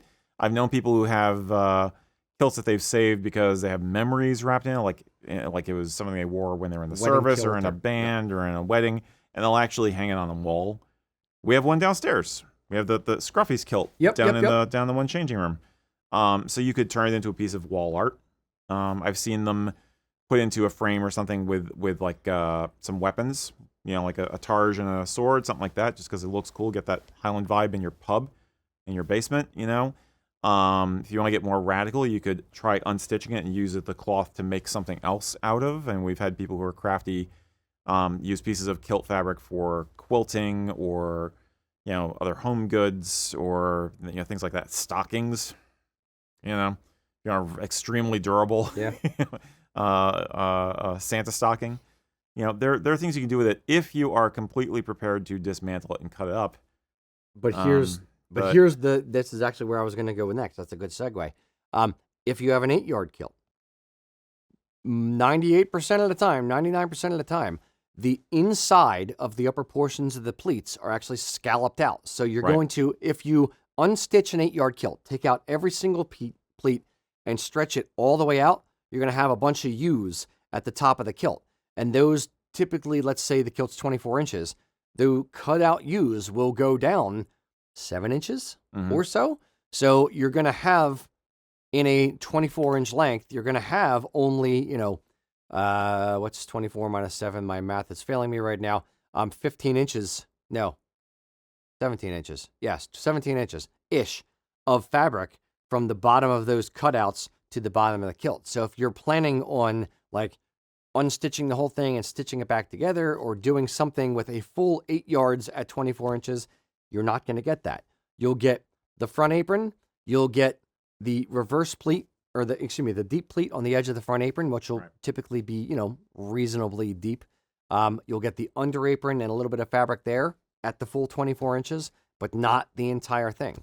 So if you're going to make 2 throw pillows, maybe, or 1 throw pillow, sure. Yeah. If you're going to make some sashes out of the long strips in the back of the kilt, sure. But you're definitely limited on what you can do with it because it is cut on the inside. Yeah, I would seriously consider giving it away. Yeah. Before I cut it up, but you might, you could make something out of it. Yeah. Agreed. Hmm.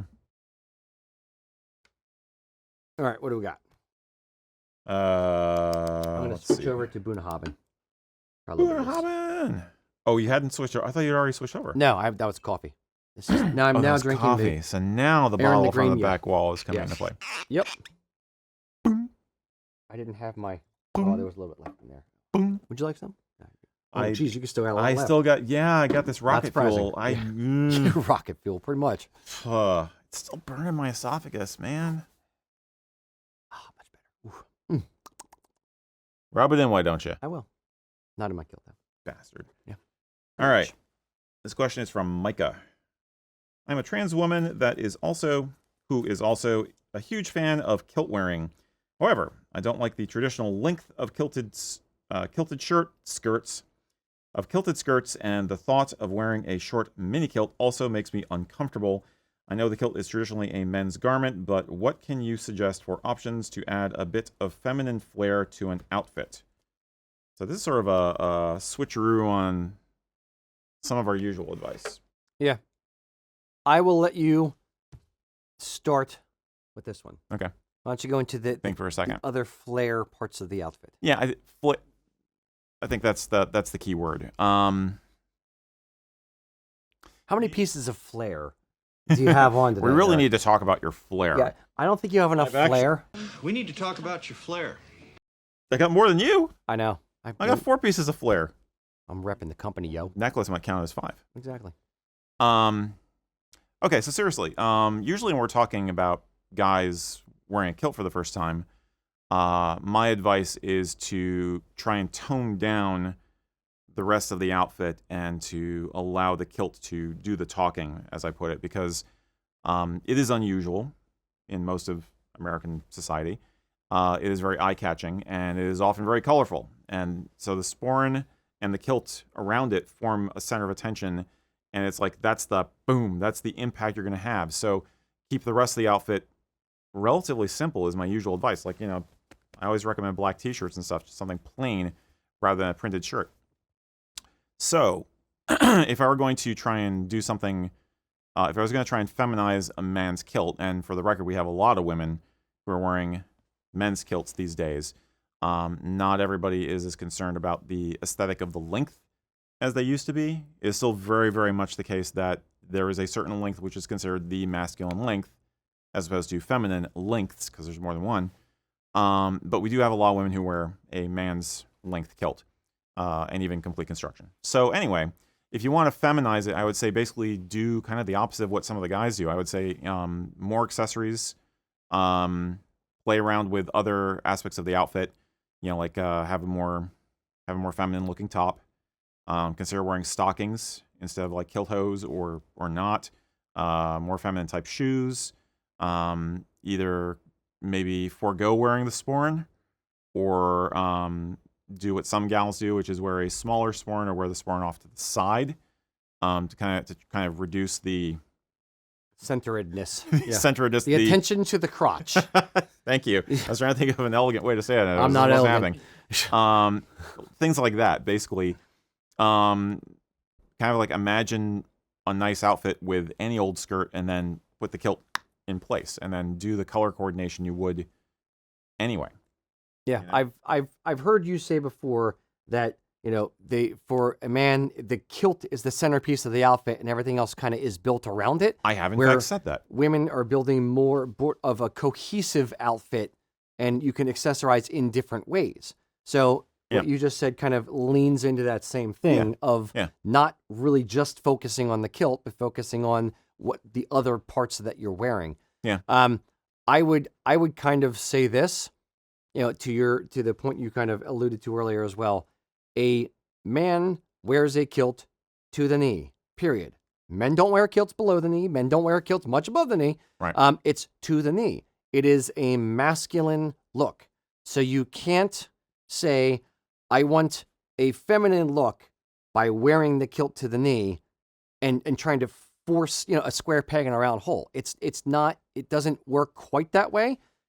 If you're wearing a kilt, you can feminize certain aspects of it, but you're still wearing a man's length kilt. And I'm not saying that you can't do it or women can't do it. I'm saying you have to accept that that is the length that is masculine versus lengths that are feminine, which are above the knee or below the knee. So it could be a drawback. Exactly. It could be a drawback. You're starting with under a false premise-ish. The ish. Ish. I'm hedging with the ish. Emphasize the ish. Yeah. But you can, what I would do is probably either fudge it down a little bit or up a little bit. That's true. So traditionally, air quotes, traditionally speaking, a man wears a kilt to the knee, like middle of the knee to top of the knee. That's kind of the accepted range. Top edge at the navel or a little above the navel. Correct. So maybe you wear it an inch above the knee, or if you're not comfortable with that, maybe it's an inch or two below the knee. Not long, but just a little long, because then it starts to look a little bit more feminine. Yeah, I think I just realized that this factor might be that if this is a person who already had a kilt or kilts before they transitioned, then they're trying to see if they can make use of garments they already How own. to fudge it. Yeah. Yeah. Or maybe they just like the length. So whatever. But if you are a first-time kilt wearer, you don't already own one, you might want to consider, instead of getting a man's kilt, get one of the type of garments for women, which is almost exact or very similar construction. Like we ourselves offer a mini-kilt, a midi-kilt, and a maxi-kilt. Those are 3 different lengths that we offer for the ladies. which have more of a kilt construction in some ways, as opposed to a kilted skirt, which is a bit more of a tube. Is that right? Is that fair to say? No. They kind of like come out and just go straight down, right? No, With a kilted skirt. A kilted skirt still it hugs. Both of them should kind of hug a little bit. Okay. A kilted skirt, the pleats are narrower and shallower. Okay. So it doesn't flare out and it doesn't move as much. That's what making me think of that. Okay. The mini maxi are just kind of more an A shape. Right. They're more of an A line. Correct. So you get more and of a they're flare. a little bit deeper in the pleats so that they move a little bit more. Okay. Correct. But to that point, it's still custom made. So whether you're whether you have a badonkadonk or you don't, it's still going to be made to your measurements. The beautiful thing about Highland wear, whether us or somebody else, is that 98% of it is custom made for your measurements. So it doesn't matter whether you have a 3-inch difference between your waist and your hips or a 12-inch difference between your waist and the hips. If it's made properly, it should fit you if it's made for you. Yeah. Yeah. So I say, if you already have a pre-existing kilt, de-emphasize it by thinking in terms of what my daughter would call a cord, which is Lolita fashion shorthand for coordinate. J-pop fashion. Thanks, Ren.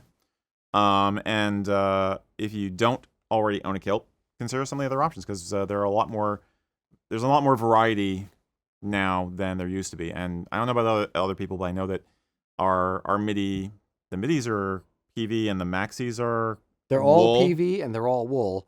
They are all wool. Yeah, it's just price point. Okay. Yeah. So you can still get your tartan and you can match somebody else if you want. So yeah, and there's a lot more.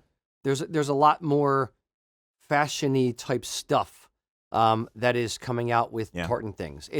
The weird thing is in almost every aspect of human nature, the women get the over the top outfits, and the men are stuck in like black or navy. Those are your choices for your suit.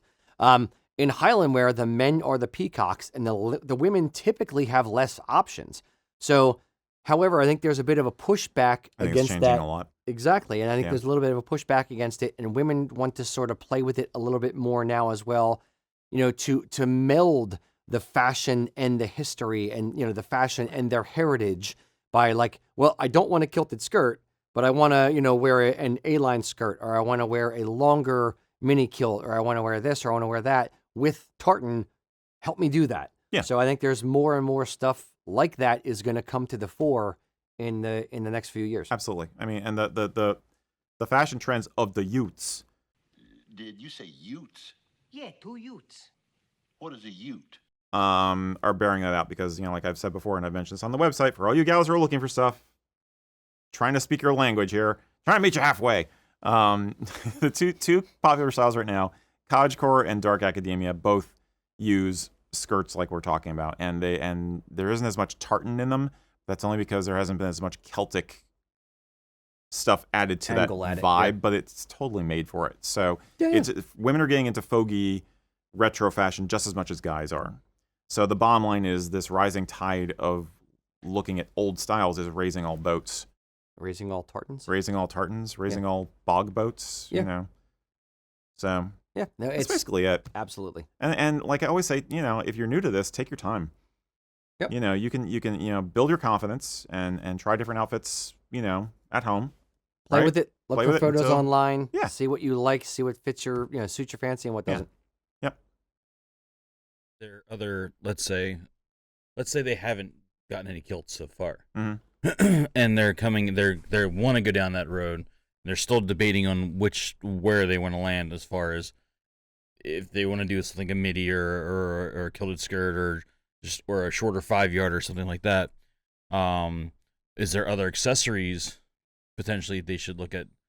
Maybe heading up more like a shawl or a sash, heading down that road while they're, It depends. I think it depends on the kind of the look and the vibe they're going for. I mean, shawls and stoles and ponchos and stuff, they're more floofy. They're definitely more on the feminine side of things, and they're definitely along the lines of, this feels romantic and it might feel cozy, but sometimes it's a pain in the ass if you gotta do the dishes or pick up your kid or walk your dog or something. So, and you don't need to wear it with a kilt. Right. You can wear that by itself. Yeah. Wear a poncho or wear, like Piper Alley did a video where she wrapped a belt around Yep. a poncho. Yep. She wore That was interesting. a shawl with a corset over half over top, so it kind of hung down in the back and Yeah. looked like little cap sleeves. She's very creative and Yeah, very yeah. sharp. So yeah, there was. I think that's usually the trade off I hear is that basically those things are cool, but because they're a formless garment, they can get in the way. Yeah. So as much as I'd like to sell y'all some ponchos, consider Come down to other Eric's Poncho Emporium. options. The Poncho Villa, you might even say. Poncho Villa. Poncho Yeah. Villa, yeah. That joke sucked. So horrible. That joke was horrible. Oh, I love And it would be Casa de Poncho. it. Yeah. Anyway, so anyhow, yeah, that's the answer. Is that a lot of the other women's accessories I think are more shapeless. So they're not as day wear ready to wear. I thought you were gonna ask about length, and I was gonna say if I was gonna do anything, I would do the midi because it'd be the most flexible option depending on where you're going. Yep. Like we say about men's kilts, like going to the grocery store or going to the office or just going to the pub. It's good for that. So I'd say for the women, the midi length is the best. I think Rocky's landing an aircraft. Yeah, exactly. It's over there by It's the actually baggage my loader. horrible voguing. I would potentially do the midi a little bit. I wear it at like lower waist and maybe 2 inches too long. And then if they wanted to wear it a little bit higher, wear it a little bit higher to be at the knee, so you can kind of cheat it up, cheat it down, because it's more A-line. It's not really, there's no rise on it really. Yeah. So it might be like construction-wise, that kind of made sense to me a little bit. It's definitely construction-wise because everybody's curves are different. Yes, indeed. So if your construction matches the garment's construction, have fun with it. Well, it's custom, so. Yeah, I'm saying, Yeah. curves The belly. can make fitting challenging. So, Indeed. Okay. that was a shaggy dog, but Yes, we've beaten it's that a one very to death. interesting question. Yes. Okay. Your turn. Mr. Mac. All right. Mr. Mac. Well, I'll continue slightly down this path. Down this slope. Sue, Hi, on Sue. YouTube, Sue. she would like to know if we know an answer to this question. Why do women's kilted skirts buckle on the left instead of the right like men's kilts? Aha! Caught you, Sue. You fell into our trap. It's a trick question. It was very You put aggressive. her up to this, didn't you? He was very aggressive towards Sue. It's a trap. Run, Sue, run! I'll hold him back. Run! It's a trap. The I am so freaking tired, guys. Misa, hold him back, Sue. Oh, I hate Jar Jar Binks so Oh, much. God. Yeah. He wasn't even in that one. I don't even know I did that. So I was there the whole time. it's like the Force Ghost. So it's just different now. All right. In all seriousness. Yes. The thing that I find amusing is kilted skirts for women. You can actually do them on both sides. There's no standard. Exactly. Most, I would say about a little over half probably open on the left, although women's kilted skirts can open on the right as well. The ones that we make, typically we make on the right. The reason being, making it open on the left, you end up with more fabric bunched up your sewing machine. A right-handed sewing machine. I don't know if are there left-handed sewing I machines? think there are. I think we looked into this before. I don't know if there's any, but they're Okay, but few and far sewing between. machine. A sewing machine, as I'm sitting in front of it, it's the arm here, and the bulk of it is over here. So you're looking at the back side. So for the front side, for those mirror image, it's the arm, and then the main part of the machine's here. The needle goes up and down here. So when I'm sewing a kilt, all the pleats are coming off to this side as I'm sewing them and advancing pleat after pleat after pleat. So the bulk of the fabric sits in my lap, and then I'm just sewing one pleat and then more. When you get towards the end of the kilt or the kilted skirt, the stuff is kind of leaning off the table this way. I'm not worried about getting it underneath the arm of the sewing machine. If you sew the other direction, you end up kind of having like roll up the kilted skirt. The bulk of the fabric is over here, like kind of like falling off of the table, and you're sewing the pleats backwards from how you sew them for a kilt, and you're kind of like bunching up the fabric underneath the thing. I find it a bit more awkward. Mac, I don't know if you find it the same way, but it's more awkward to kind of sew it backwards like that. So we end up just what we have said is, nope, women can wear it. Well, women can wear it opening either direction. So because this is easier for us as kilt makers, we're doing it this way. The other time that kind of comes into play is like on the very, very few instances where I've done a reverse Canusi pleating, where half the pleats go one direction, half go the other direction. You're kind of like folding them up weird underneath the machine. So yeah, you don't have to go one direction or the other. Women's stuff is a little more universal. You can go both directions.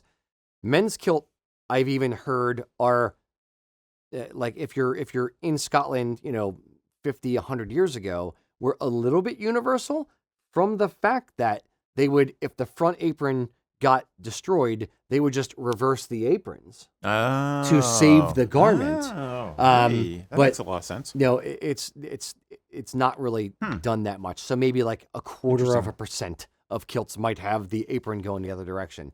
But for women's kilted skirts, it's about, let's say 60-40-ish for opening from the left versus opening from the right.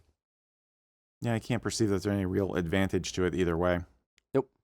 And the weird thing is, some of the kilted skirts that I've seen that open from the left still have the pleats going the same direction. They start with a box pleat and then reverse the pleat pattern immediately and then go all the way around to the other side. Mac, is that the same thing you've seen? Yeah, Interesting. Because they have that same problem of jamming all the stuff underneath the machine. This is how they're getting around it. Okay. Yep. Huh. But it's a pain in the ass to do it that way. Mm-hmm. Why force it if it doesn't have to be? It might be, if it was a convention, I would say it's an artificial difference, kind of like how women's buttons Or are zippers the or opposite whatever. from men's, which I don't think there's any truth to it, but theoretically goes back to this myth that guys would button their own shirts, whereas women had a ladies' maid who would do the buttoning for them. You heard that one, Mac? I think it's an urban legend, but yeah. Somebody in the comments made a reference to kind of that. Yeah, I'm pretty sure. I don't know where that came from, except some manufacturer decided it was a good way to differentiate product.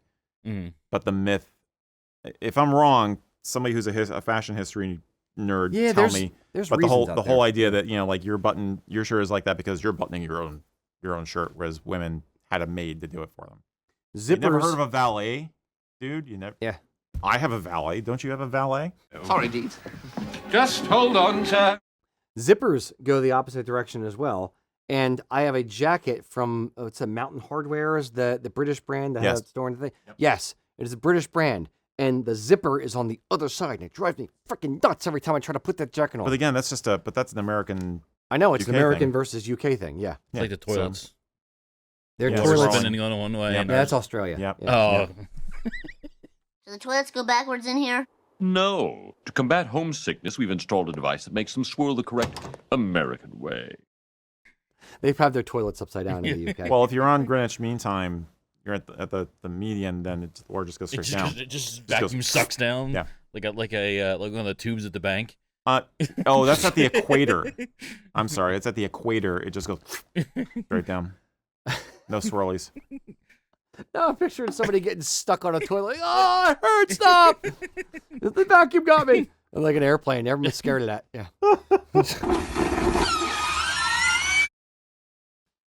I hope that answered Never your mind. question, Sue. Oh, that was it. Oh, yeah. I would say the bottom line is don't worry about that difference. If you decide there's a tartan and a design and the price point and all that for the skirt you want, buy the skirt. Yeah. It's not wrong or right either way where it closes. Yep. Did we answer the question? I think we did. Okay. We said there's no real reason why. Yeah. So. Indeed. All right. Okay. Working down the list here. All right. Okay. So much better. Oh. Okay. This gentleman wrote us a bit of a paragraph, so bear with me. A diatribe, if you will. Matt Milne says, "Hello from Ontario, Canada. Wanted to know what Rocky and the team think about the Glen Affric tartan and whether the STA will make this tartan open to the public to have woven.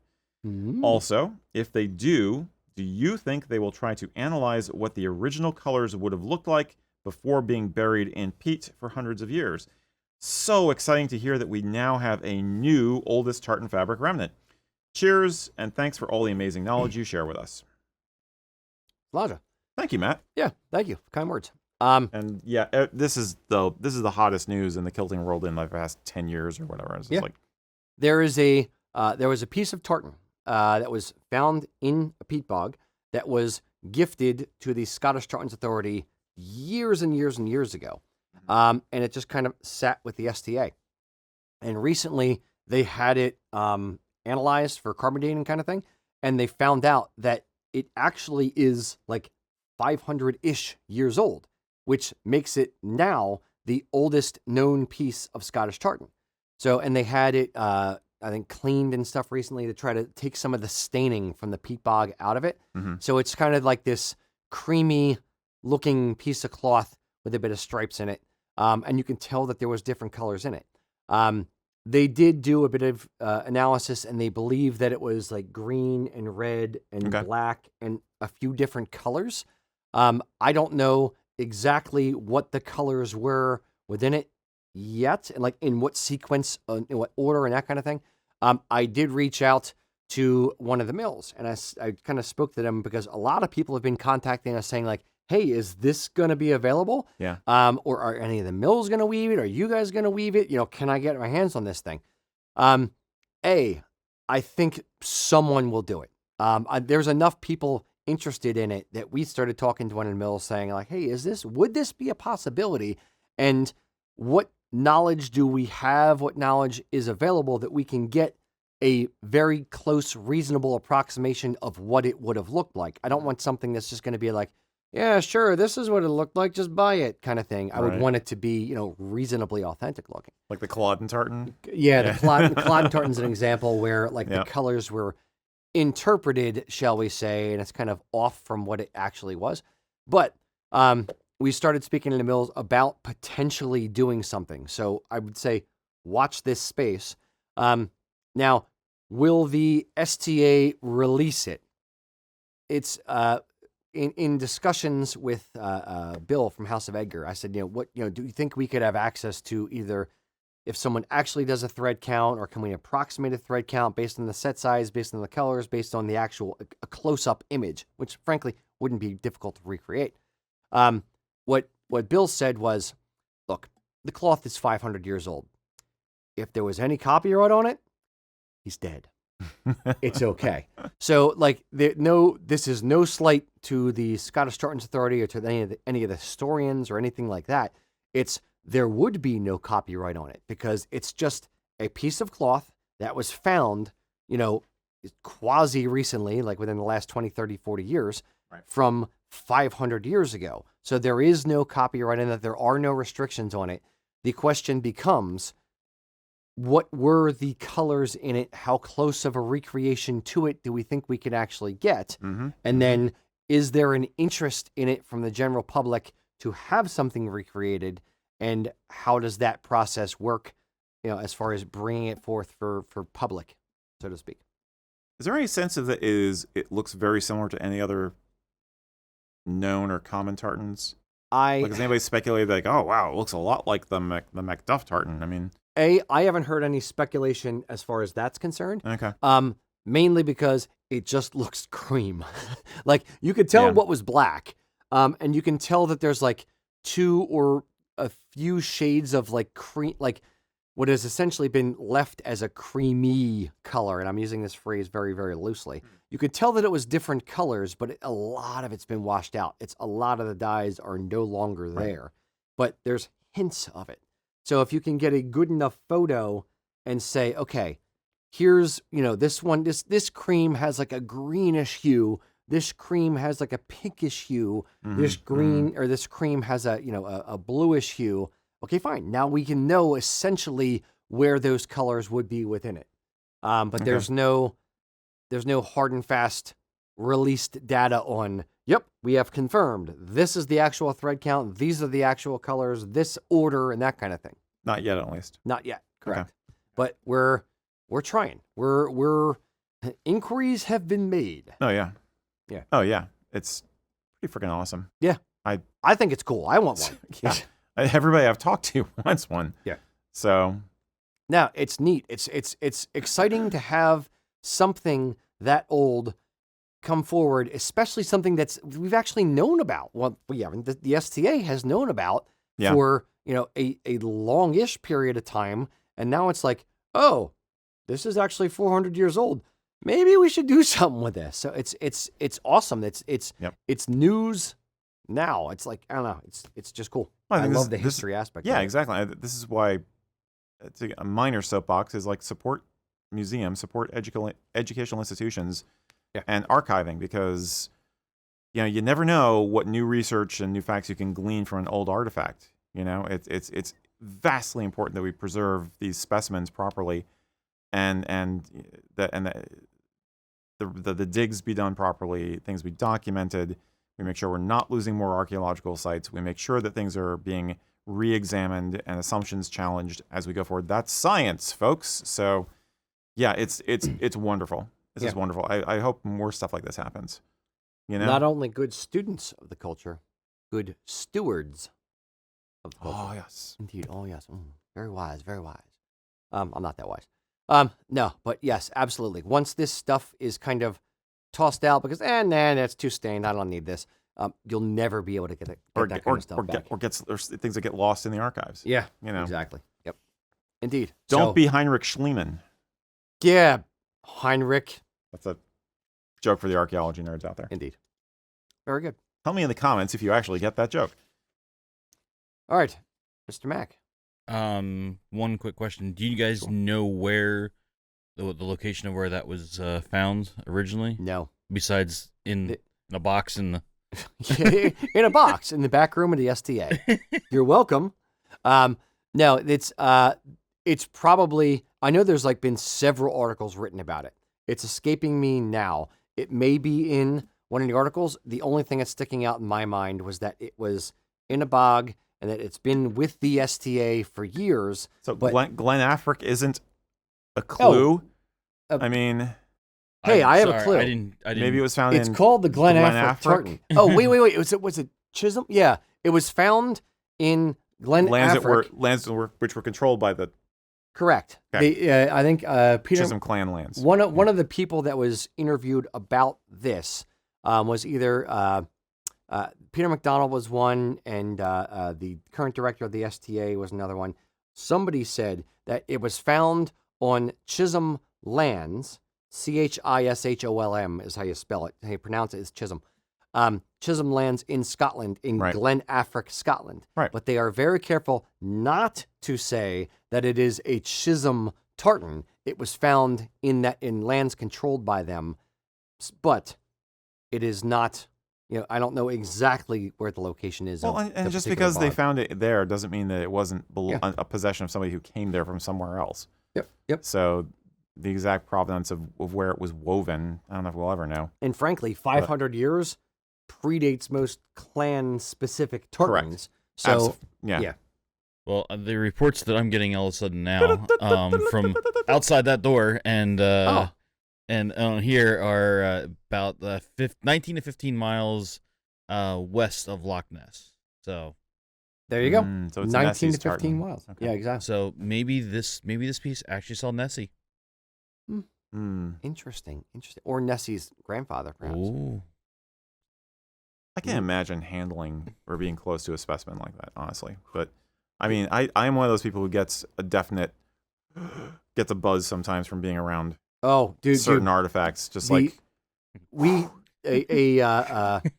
books. Yes, exactly where I'm going. He's even paranoid to talk about it. Oh, I'm scared. There's a fan of the show contacted us and said, "Hey, I have the Costumes of the Clan books from McIan and Logan from 1845 and 1847. He won them in an auction at Sotheby's and said, "Hey, would you guys like to see these?"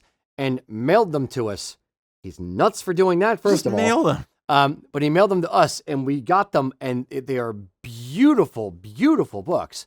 The artwork in the books is still freaking pristine, but they are fragile, and I am scared to death. I'm like, oh, I don't want to touch these. These scare the hell out of me. They're sitting in my office, tucked away in the corner, so light isn't on them, no moisture is near them. These historical artifacts are beautiful. I'm just scared to death to touch the damn things. Mm-hmm. Yes, it speaks to my respect for the items and my non-trusting of myself to handle such items. I just get a buzz off of handling. Yeah. anything like that. Oh, It's yeah, like, yeah. It's the mean- things that the books have seen, Yeah. or for the Tartan. Yeah. You know, it's the importance of these items, and it's just like, wow, this is so cool that it's like right here. Yeah. But I'm scared to death that I'm going to be the dude to screw it up. Get it away. You want me to take him? No, I don't trust anyone. I'll keep him in my house. Take good care of No, him. my wife was like, oh, I would love to see the Bonnie Prince Charlie. Bring it home. And I'm like, nope. It doesn't leave my office. I will get in an accident. My car will burn in a fiery wreck. No, if you want to see these, get to my office and see them. I'm not taking them home. God, my son will spill fruit punch on it or something. God, no. No. Yep. No. Yep. No. Yes. Chocolate fingers. Right? Yeah, these pages are stuck together. Hold on. or he starts coloring it in. Yeah.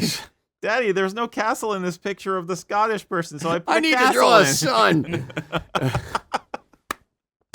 Look, Mommy, I made it better. No. No, one of the coolest things, like this, specifically the books we have, we're off topic now, who cares? We're so totally off topic. The books that we have we are currently in possession of, they are not ours. We're stewards of temporarily. Exactly. The coolest thing was these books often were actually ripped apart because of the art that was in the books, and Yep. people took all the artwork off or out to frame it. So Mhm. not many of these books survived. Yep. So that's what's like, yeah, exorbitant fees were paid for these books, but it is beautiful books. Absolutely. Yes, we're planning on doing a piece on them at some point. We took a ton of photos of them. Like Adam was scared in the studio taking photos of the books. We had like I had to buy like the official angle book things. We had to prop them up so we're not screwing up the seams, and you had to hit like camera weird angles. They remind me a bit of my family's oldest Bible, actually. Which is actually older than those books, but still similar vibe. Dang. Similar vibe. Yeah. Well, I mean, it's got like the metal buckle straps on it and everything.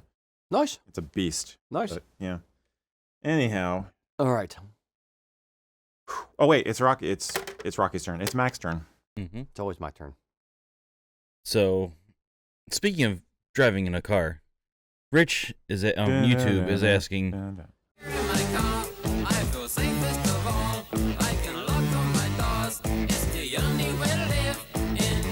found that wearing a sporran while driving can be uncomfortable and awkward with a seatbelt.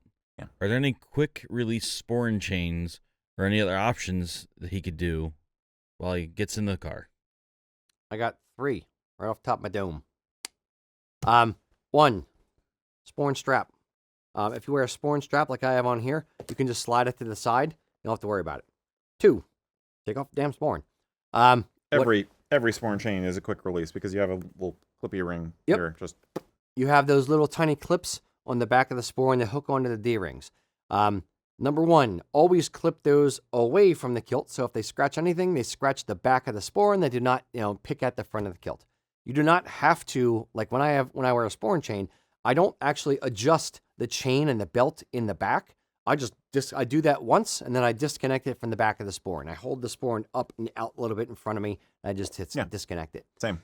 If you're really, really, it bothers you and you want an easier way to do it, there's something called scissor clips, which are a similar type of mechanism, which you can, it's going to take a little bit of doing, but you can get them small-ish, let's say like that long, where it's like literally one button push down, and there are 2 hooks that kind of, do this kind of thing. Yeah. And then you can use those on the back of the sporran, or even just one of them. Just disconnect that one particular side. Oh, that's true. But you need They're them. a little bulky, but Correct. They're a little bit bulky, and you need them short enough that they don't stick out beyond the side of the sporran. But you could do something like that. it's an interesting idea. Yeah. Thank you. Yeah. I like that. I do my best. Yeah, I have a key fob from Lee River. Okay. That has that. It's the scissor clip. Yep. Putting the keys on. So.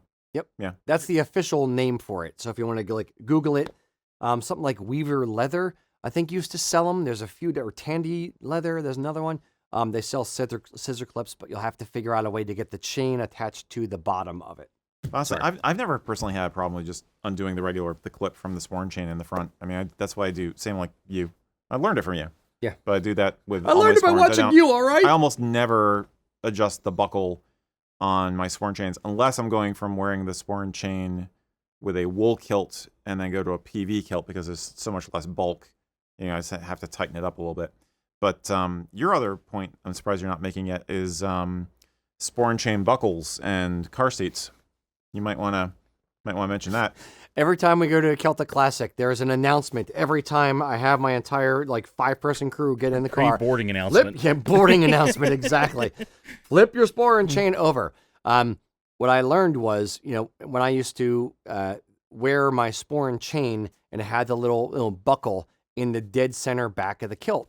I had my first Chevy Avalanche, and I literally ate a hole in the leather seat because the little swing arm on the buckle, the tongue on the buckle would sit on the leather seat. So sliding in or sliding out and kind of moving around, it would just scratch and scratch and scratch at the leather. So I took to every time I got in the car, I would literally just take my back of my sporran chain and flip it over so that the tongue was hitting the back of my kilt. And then you get out of the truck and you flip it back over to the other direction. So, yeah, every time people get in my vehicle wearing a sporran, I make an announcement. If I have leather seats, flip your damn sporran chain over. Don't ruin my seats. I'm so sorry. I know. How dare I'm so sorry. And the problem is now I do that automatically getting in my vehicle now.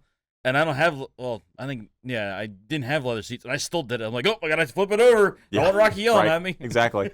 Same. He's hitting his nightmares. No, I'm sorry, Rocky. Stop hitting me. Flip the sporran chain. It's like the Karate Kid. Flip the sporran chain. Sweep the pleats. Sweep the leg. Sweep the pleats. Indeed. There are a couple ways you can just take a sporran off just when you're driving. Absolutely. Yep.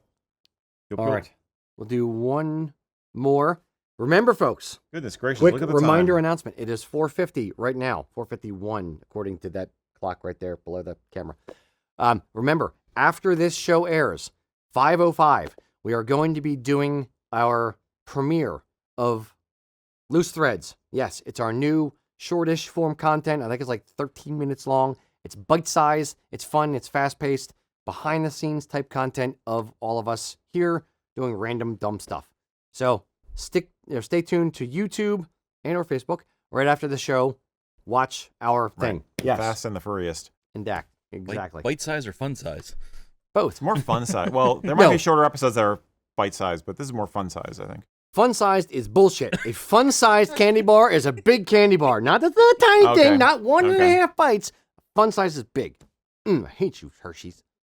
With my candy bars. Matt, save that to make a TikTok out of it for Halloween season. Need bigger candy bars.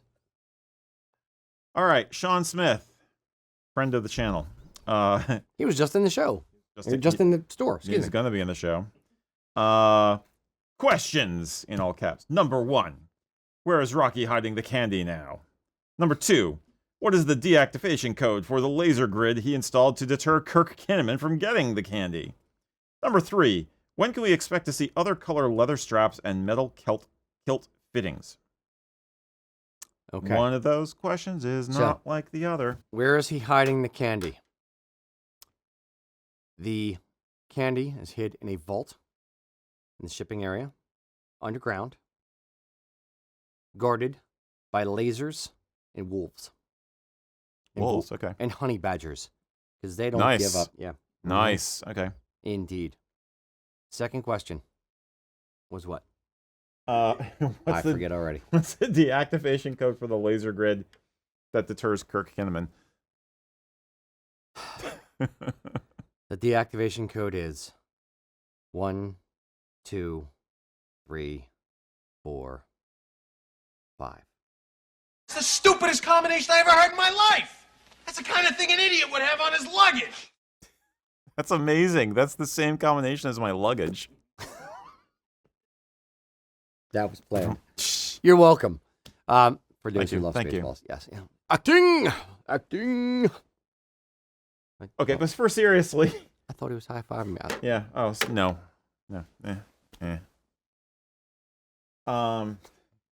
When can we expect to see other colored leather straps and metal fittings for kilts? He's referring to like browns and nickel plating and stuff instead of chrome. Yep. We talked about this before. We are planning on doing brown leather straps and maybe doing 2 or 3 total, like 3 total, 2 other metal buckle finishes for kilts. We occasionally get asked for them, not a ton, but we occasionally get asked for them. I've seen a few companies start to offer different color straps, so we started playing around with it. We did get samples in. Turns out we had our sporran maker, who also does a bunch of leather stuff for us, make embossing plates for us, and the embossing plate kind of broke after the samples. So we're having brass embossing plates made so that it will take a billion hits from the clicker, whacker, jigger, and stand up to more pressure and more hits, and therefore they are on their way. It is just delayed. So Cool. Yes, that was a very short question. And self-centered, so not the ones we usually do. Indeed. So let's do one more. We have 5 Too minutes to go. much pressure. Okay, Mac, do we have anyone else? We do. Okay, do one more. Probably the best YouTube name I saw today, Big Daddy Chatty on YouTube. Okay. Is Big Daddy Chatty. Big Daddy Chatty. That sounds like a trucker handle I want to say or a Chatty Daddy. CB radio. But Yes. Are there any bucket list Highland Games or Celtic festivals within the in the U.S. y'all would like to visit? In the U.S. In the U.S. In the U.S. U.S. All right. 'Cause Let's do U.S. and then world. Okay. We'll do all Okay. of them. Okay. Okay. U.S. There's Estes Park, Colorado is one that I've seen a lot of good musicians say that they're going to. So I'd kind of like to see that, and I've never been to Colorado. I'd say Colorado Estes Park is probably my U.S. one. I agree. If I had to pick one, I've heard a ton of good things about Smoky Mountain, Kirk Kinnaman. I know you're on the board down there. Loon Mountain is another good one up in Vermont. Grandfather Mountain's been around for a long time, and that one's like you got to caravan up there and you camp there essentially. There's like no cars up there, kind of thing. So those are the ones U.S. that I would probably want to see. I'd want to see one in California randomly. I don't know any in California. There are. I just don't know any. Yeah, there's a LA one. I forget the name, but yeah, I'd want to see one in California just to like do one on the beach or something. Yeah. Caber tossing is a special. They actually toss it into the ocean, and if it floats back, then it didn't go far enough. And maybe one in like, I'd love to see one in Texas, just because Texas, like, they do everything bigger in Texas. So I'd love to see one in Texas. Scottish barbecue in Texas. Barbecue haggis. I was gonna say haggis and Smoked barbecue. No, haggis and barbecue. Damn it! Now we gotta call Jason. Yeah. All right, yours. Loon Mountain intrigues me because I love Vermont. Yeah. And Colorado, yes. My ringer is I wanted to do one in California because my sister lives out there, and I think it'd be awesome to be able to go to one with my sister. Okay. So I've never actually gone to one with her, so I think that would be awesome. Okay. And she can't travel much, so I would go out there rather than making her come here. Even though we have one of the best festivals in the world right here at Celtic Classic in Bethlehem, Pennsylvania. Ding, ding, ding. Winner, chicken dinner. Yes. My favorite is still Celtic Classic in Bethlehem, Pennsylvania. Always will be. It's home. Yep. Pretty much. Now, world. Damn it. See, I can't pick one. So I'm not going to pick one. I can. I would like to, here's my point though. I would like to see one on several continents. I would love to see one in Scotland. They're like the Braemar Games. I'd love to see like a huge Say one. Braemar, you stole my answer. Sorry. That's my job. I'd love to see the Braemar Games because it's a very, very old, well-established one. I'd love to see how the Scots do it. Also, I want to see how the Germans do it. I want to see how Australians do it. I want to see how the Japanese do it. I want to see how like South Africans do it. I want to go that's what we need to do. a USA Kilts World Tour. World Highland Games tour of one on each continent or in a bunch of different countries, just to see how other countries in the diaspora. Are you sure there's a Highland Games in every single? Not in there. No. I don't know. I'm not sure. I have no idea. But I like with the amount of kilts and like customers that we have in Japan, there's gotta be. I know there's stuff in Australia for sure. Yeah. I know there's stuff in Germany for sure because Bill Whelan talked about it when he was here. So there's got to be a ton of different ones. Okay, fine. If you pay for the plane ticket, I'm there. I'm not going to be picky. Right on that. If it's free, I'm not going to be picky. Absolutely, Mac. What's your? Now you just got me thinking about food again. Like I know, right? I know. Like I am like haggis on the eating haggis like kangaroo haggis down in Australia. Like let's mash this stuff together. Let's go all in. Kangaroo haggis. Do you think is that actually a thing? I don't know, but let's give it a whirl. I wouldn't think so because I mean they raise a lot of sheep in Australia, Mac. So they probably have haggis. I don't care, but we don't have it on the barbie. Mac just wants to kill kangaroos. Why don't we kill some koalas while we're at it, Mac? Just I bet they're cut their little heads too. off. I would enjoy them. All right. Gentlemen, I'm going to point out we got 5 minutes before the new share is. Okay. We should give people a chance to go to the bathroom. Yes. Question of the day. Please, this is question/request of the day. Please watch the new show premiering on YouTube in 5 minutes. If you're watching this a year later, I don't know. Go look up Loose Threads and tell me what you think. We want to know what you guys think of the new content. We're trying to do more behind-the-scenes stuff, short-form stuff to keep it light, interesting, fun, punchy. Let me know what you think of the new show. This is a beta test. Indeed. The beta. Go hit the head real quick. Get over to YouTube. Watch the show. Until next time, boys and girls. Slanjava. And over backwards so you don't wreck your seat. In cars. That was horrible. That was really bad. I know. Sorry, I couldn't think of a verse on the spot. Come on in, Patrick. Give it a shot. Give us a nice proper outro. How do you feel about that, Patrick? Oh, about wearing the sporran while driving? Rocky out. Yeah, this is hard. Let me think for a second.